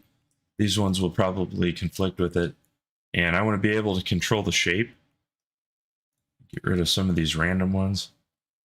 I want to be able to control the shape of the hairs on the tail manually. So I'm going to just add my own. Just add another couple pairs here.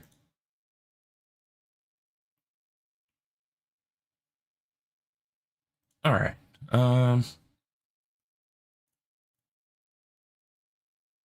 So now I'm curious if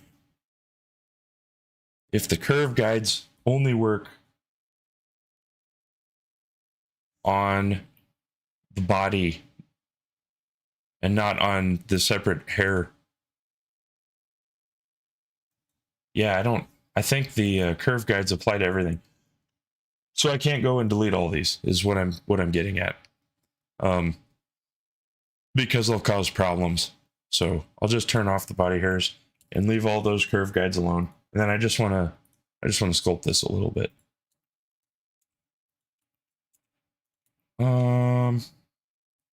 See if these affect it.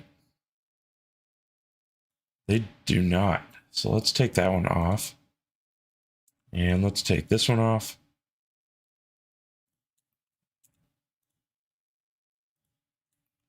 And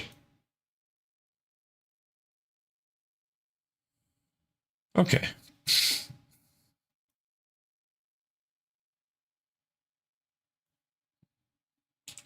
So now I can just control the shape of the hair more.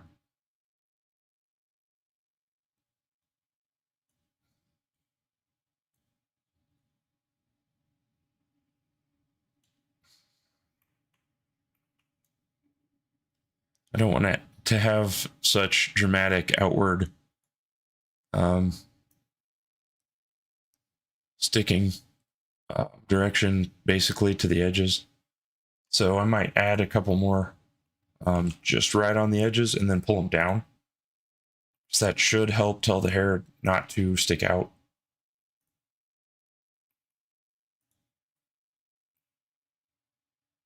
See if that works or not. And let's just park it right here.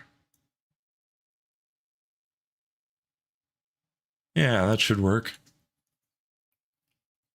And they can be kind of fuzzy still, but they don't need to stick straight out.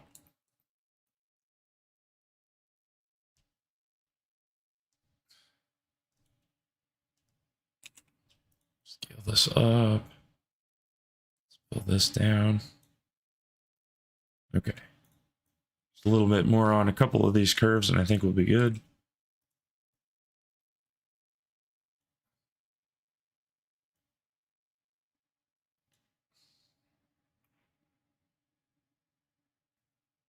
That'll probably be okay. But again, like all of this, I'll have to come back and spend a lot more time messing around with it. Obviously, it's not as interesting. But yeah, I think a lot of this I can do just whenever. So the next steps will be to start animating it. And I'm thinking I have to be out of town for a couple days, but I'm thinking in the next week or two I should be able to start to get some really cool stuff with a whole lot of my characters all at once. Like the campfire scene, they'll all be in there, stuff like that. So should be cool to kind of finally get something going. And sometimes people pick on me for making all my own characters, but honestly, it's a lot of fun to just have my own too, that I didn't have to get somewhere. But all right, that's probably enough messing around with hairs. Let's turn everything back on and get a render.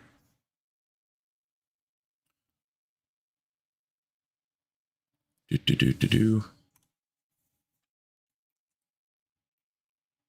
see where our camera's at. Okay. And let's just make our plane, or our render here, make it 1920 squared. We can zoom in a lot.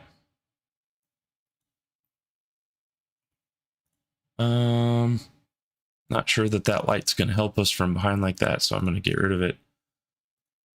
Top one will be fine.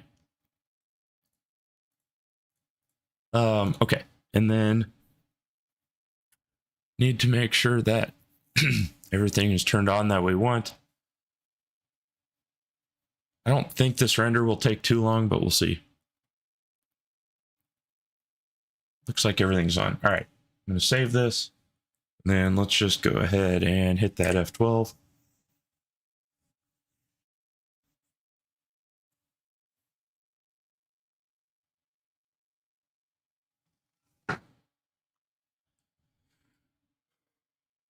Of course, our looks like our world is a little too overexposed. So let's actually bring our sunlight down a lot. Just needs to add a little bit of extra shading. The interesting thing about full body hair stuff is that it uses a ton of VRAM, and you really have to deal with the roughness. So if you make the hair too rough, or actually too low of roughness, it adds a ton of rendering time, and I can't really tell why. I think it maybe just does too many reflections inside of the hair, but all right. This is not a very interesting pose, but let's just see what it looks like.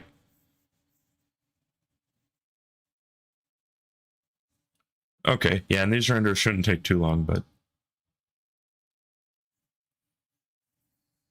if I zoom in already on where it's working, you can kind of see it start to take shape. So if you've seen the Minotaur character that I made, it has like 7 hair groups on it.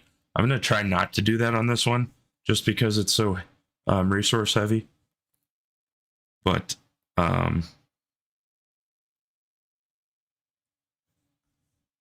looks like it's done already. But yeah, so that's what we've got so far. You know, basic materials. I haven't reworked the mesh yet, which takes a lot of work, and for this one it's going to be really tough because, you know, again, the mirror issue is going to be hard with Retopoflow. But otherwise, yeah, I think it's just time to start animating this. So when I animate this, what I'll do is I'll turn off all of the body hair,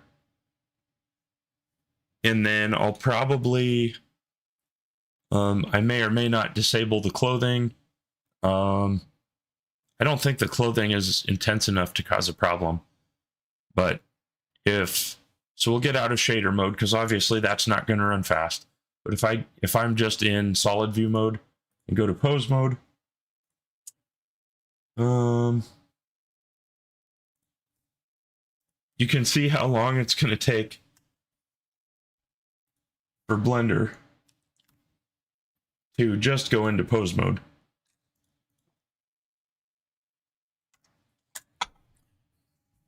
Okay, so took a few seconds to load.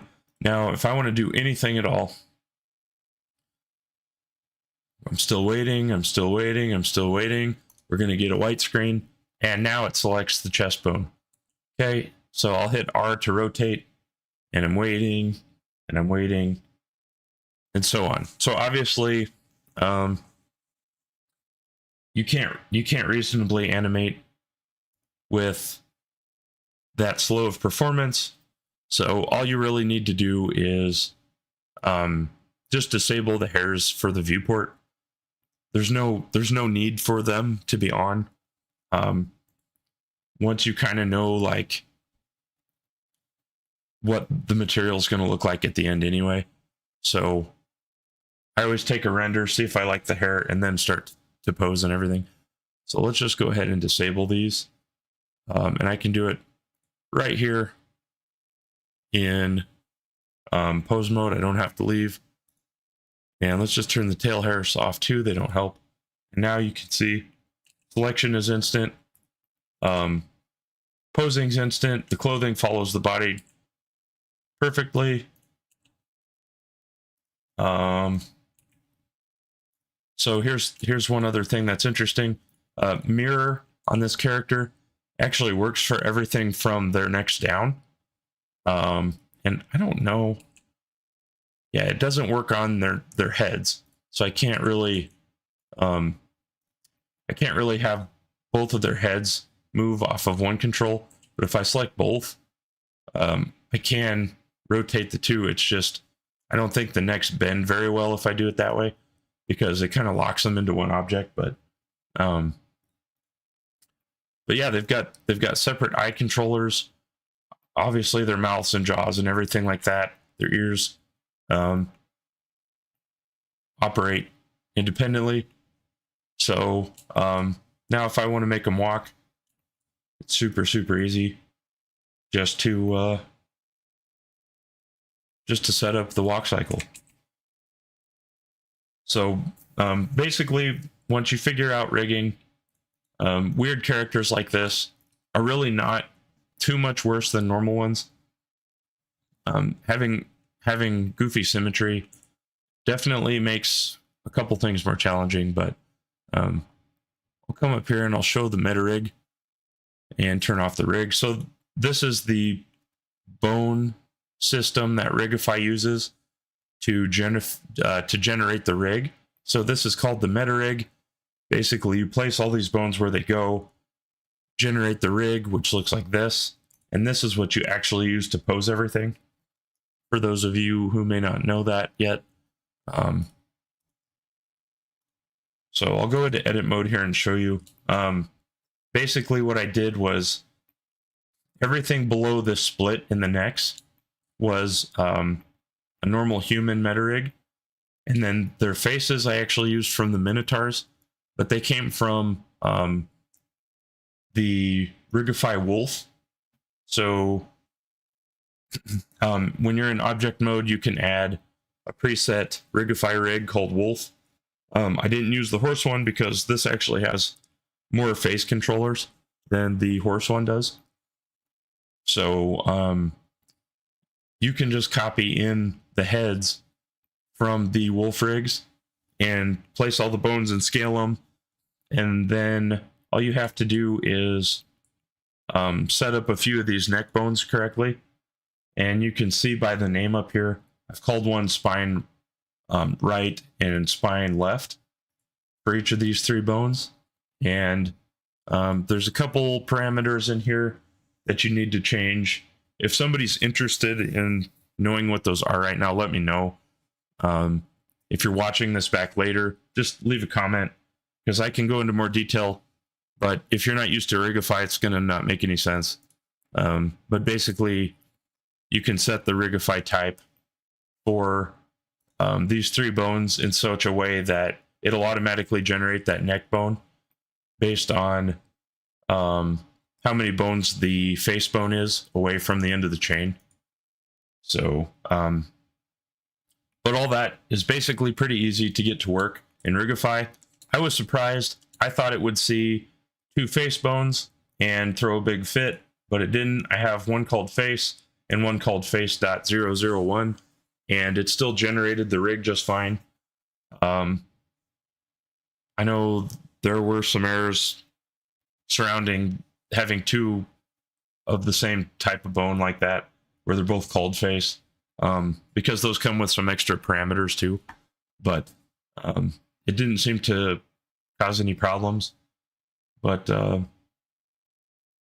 yeah, Frankenstein rig, but it all works. It all works pretty well, and surprisingly, Rigify even figured out like this, where this ear is really close to the neck of the other head. It didn't grab any weight from automatic weights on the neck over here, so I can pose this ear all the time and doesn't have any issues doing that. So it's pretty slick. Yeah, so for now, I think the only other thing I'm gonna check, because I remembered it, is I'm gonna remove the weight paint from the antlers, because there should not be any on there. Let's put this to 0, and yeah, you can see how much weight got automatically painted up there, and it's all based on the ear. So obviously the ear is not gonna move the horns when the ear moves. So that's pretty simple, straightforward one to just get rid of it all. And it's interesting that Rigify does this, but I think it's just because that's the closest bone, and for whatever reason, how it projects the automatic weights, that's just the solution it came up with. So horns on my characters is one part that I always have to fix weight painting for.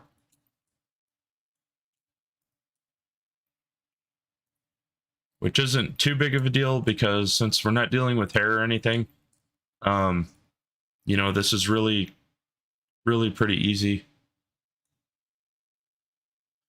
So I'll just look at this one, make sure. I don't think the end of the ear got anything. Let's look at the other side. It's not going to mirror these properly because I don't have the origin set in the right location for this operation, but it's fine. I just need to get it painted off of here. I don't really need it to be symmetrical. But somebody might think, well, why don't you just mirror the weights now that you've corrected it? And normally I would, but that won't work because, again, the origin point's not in the right place. So anything I mirror, with it set up like this, where the origin is in the middle, like between the feet, it will switch some of the weight painting from this side onto the other head and not in the same place. So the ears are not symmetrical across the body, the eyeballs, none of that stuff is symmetrical from head to head anymore. So you have to do everything on each head separately. But you can make them like locally symmetrical, if you will. Okay. That one just to make sure, looks like it's fine. So when you're weight painting to check bones, one super simple trick is to just get a fairly extreme pose on the character regarding the bones that you need, and look for deformations.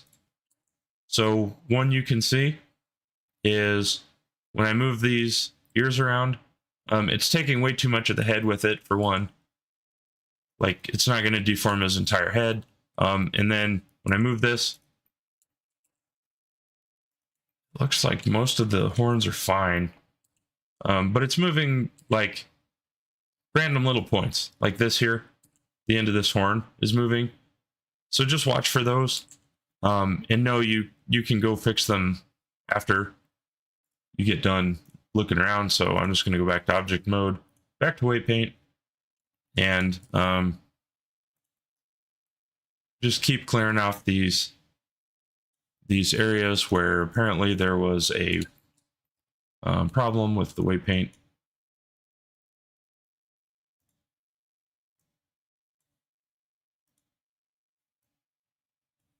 Not too crazy, nothing exciting, but this whole stream is basically it's just been to show like how much busy work stuff there is. I'm sure most like Blender users, even people who are just starting out, have realized by now like how much busy work and repeat work there is in this. But I've been told before, and I know when I was just starting out, it's a lot easier sometimes to learn from people who are like visually making mistakes while they're working than perfect runs that you see on some tutorials. So I wanted to just kind of make sure that you know, not everything I make looks like I did it in one pass with no issues, because that's never the case. So it's really a good thing just to waste some what would otherwise be unused time just working on boring stuff. But I might as well just get on and do some streaming.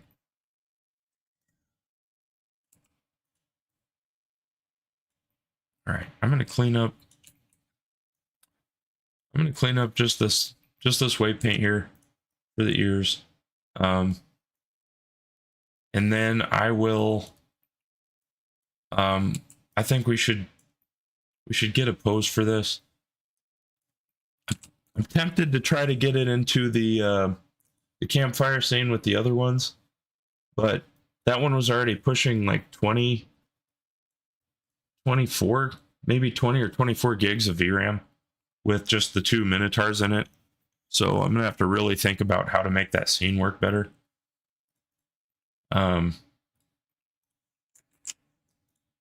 But it'd be cool to kind of show them all. All right. So now the deformations on the head are a little silly, but they're workable for now. And then you can see that the antlers don't move as much. It looks like I actually have a random little group of vertex groups right in here that are a problem, which is weird. Huh. See, like that, you definitely can't see it.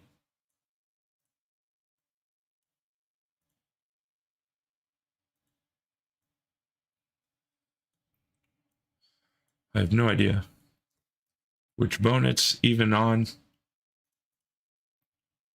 But let's try one more time. All right. And then all of your weights that you fixed are going to work, and they'll stay on there until you forget that you did all that work and have to go back and reparent with new weights, because then you'll destroy all of the ones that you fixed. So keep that in mind. Yeah, I've got a couple bones I have to reset in this head over here, but it should be okay. So let's load this one up. What do I got? So this one with no hair turned on is already supposedly using about 10 gigs of VRAM. Not sure why, honestly. But let's turn on the hair and see what we get. Takes forever. That only added about 0.3 gigs, so that's not too bad. We'll turn on the tail hairs. That's not too bad. If I zoom in, the hair actually looks pretty cool. There's some spots where like I think the hair guides are fighting each other, so the hairs just aren't laying down properly. Like in here, you know, it could use a little better flow, stuff like that. Once you get just a little bit back, you can't even tell anyway. So most of the time it won't matter, but let's turn on the, okay, so we're at 10.7 gigs of VRAM used, which is silliness, but let's turn on the Minotaur so you can see the scale. And then let's just turn on all these hair curves and see what happens. I'm really curious to know what kind of VRAM issues we're going to have, because previewing your render in the viewport on rendered view mode is a decent way to try to predict how much VRAM you're going to need for the final render. So, you know, you can know if you're basically out of luck right away just by turning on the preview, because if you can't even preview it, you're going to have issues running your render. But I need to turn on, there's a hair group for the pants on that guy too. So let's turn that on. And it looks like I must have the, why won't it let me select that? Just go here. It looks like I have it set to a small, yep. That's okay. So the viewport amount is set low on this guy's pants. Doesn't matter. That's fine. Let's turn the overlays off. Let's look at the front direction. So there you can see the scale difference. This new one's a lot smaller than the old Minotaur. But I figured this one should be just a little bit smaller since it's kind of based on a smaller animal. But yeah, I think style-wise and everything, they look like they fit just fine. So, yeah, it'll be kind of cool to throw them all in a scene. Let's see. I don't have any fun scenery in this file, so I'll have to move to, you know, one of my other files. But we can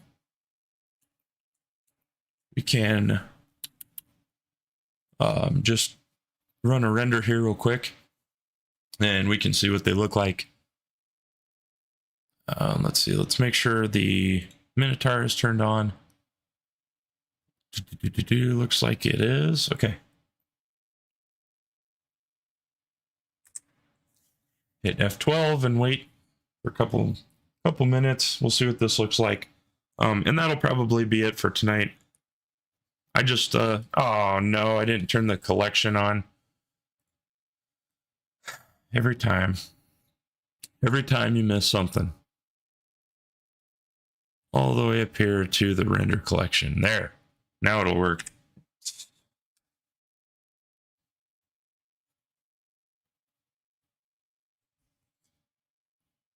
Load this nice square image here.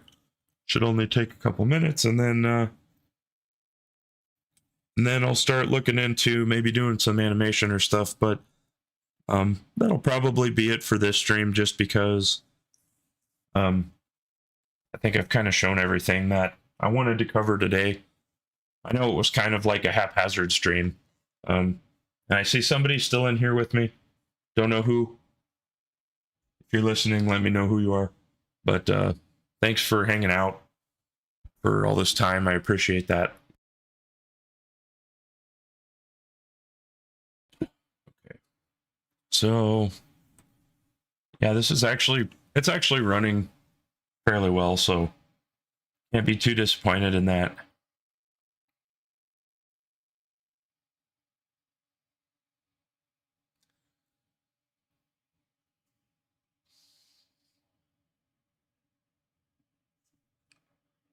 Poor Man Media says, I'm always here. Well, thanks for being here, sir. I appreciate it. There you go. There's a nice, weird resolution render for you, showing the two.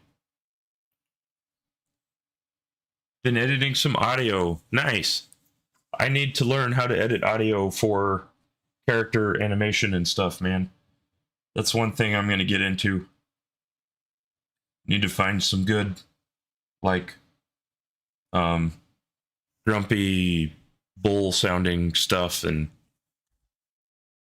like snorting sounds and huffing sounds for fights and stuff like that. So, but I don't even know. I know, Epidemic Sound has a lot of that, but I don't know how good it is. So that'll be fun, though. It'll be fun to start learning. But all right, let's try. We should try to make an actual, like, interesting render out of this.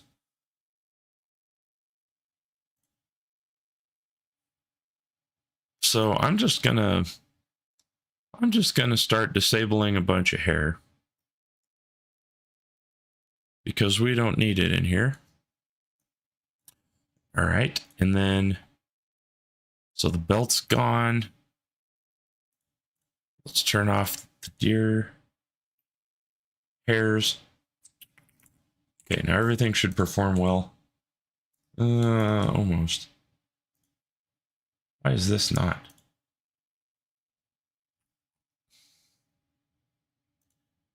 There we go.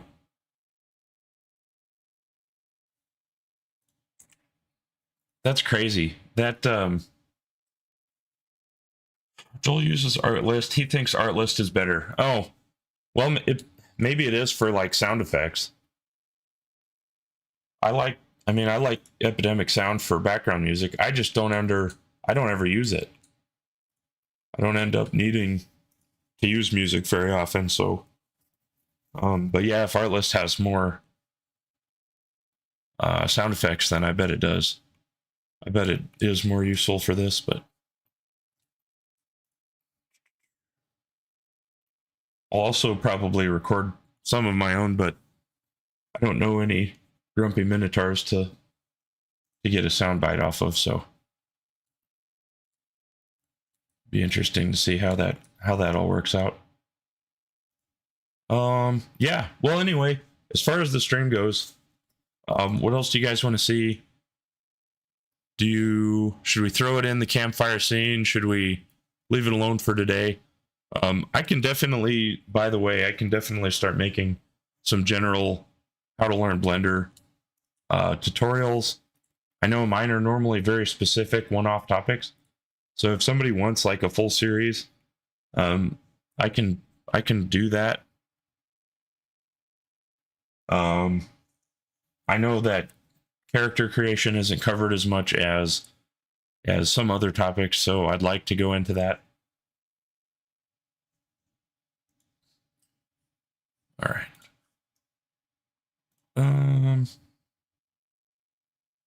Yeah. But yeah, for now, I think that'll be it for this stream tonight. So thanks for watching. If you see this later, let me know in the comments what you think and what you want to see. I'm actually going to intend on using this character fairly often. I think it's kind of cooler than, like, I thought it would be. I thought it would just kind of be something silly to do and then, just drop it. But it ended up being more interesting than that. So I'll probably try to use it in my little whatever character world I come up with. But let me know what other tutorials and stuff. And otherwise, just watch for some renders soon-ish. I will probably have a lot more rendering time going forward. Basically, my renders will be slower for a while because I've started some mining again.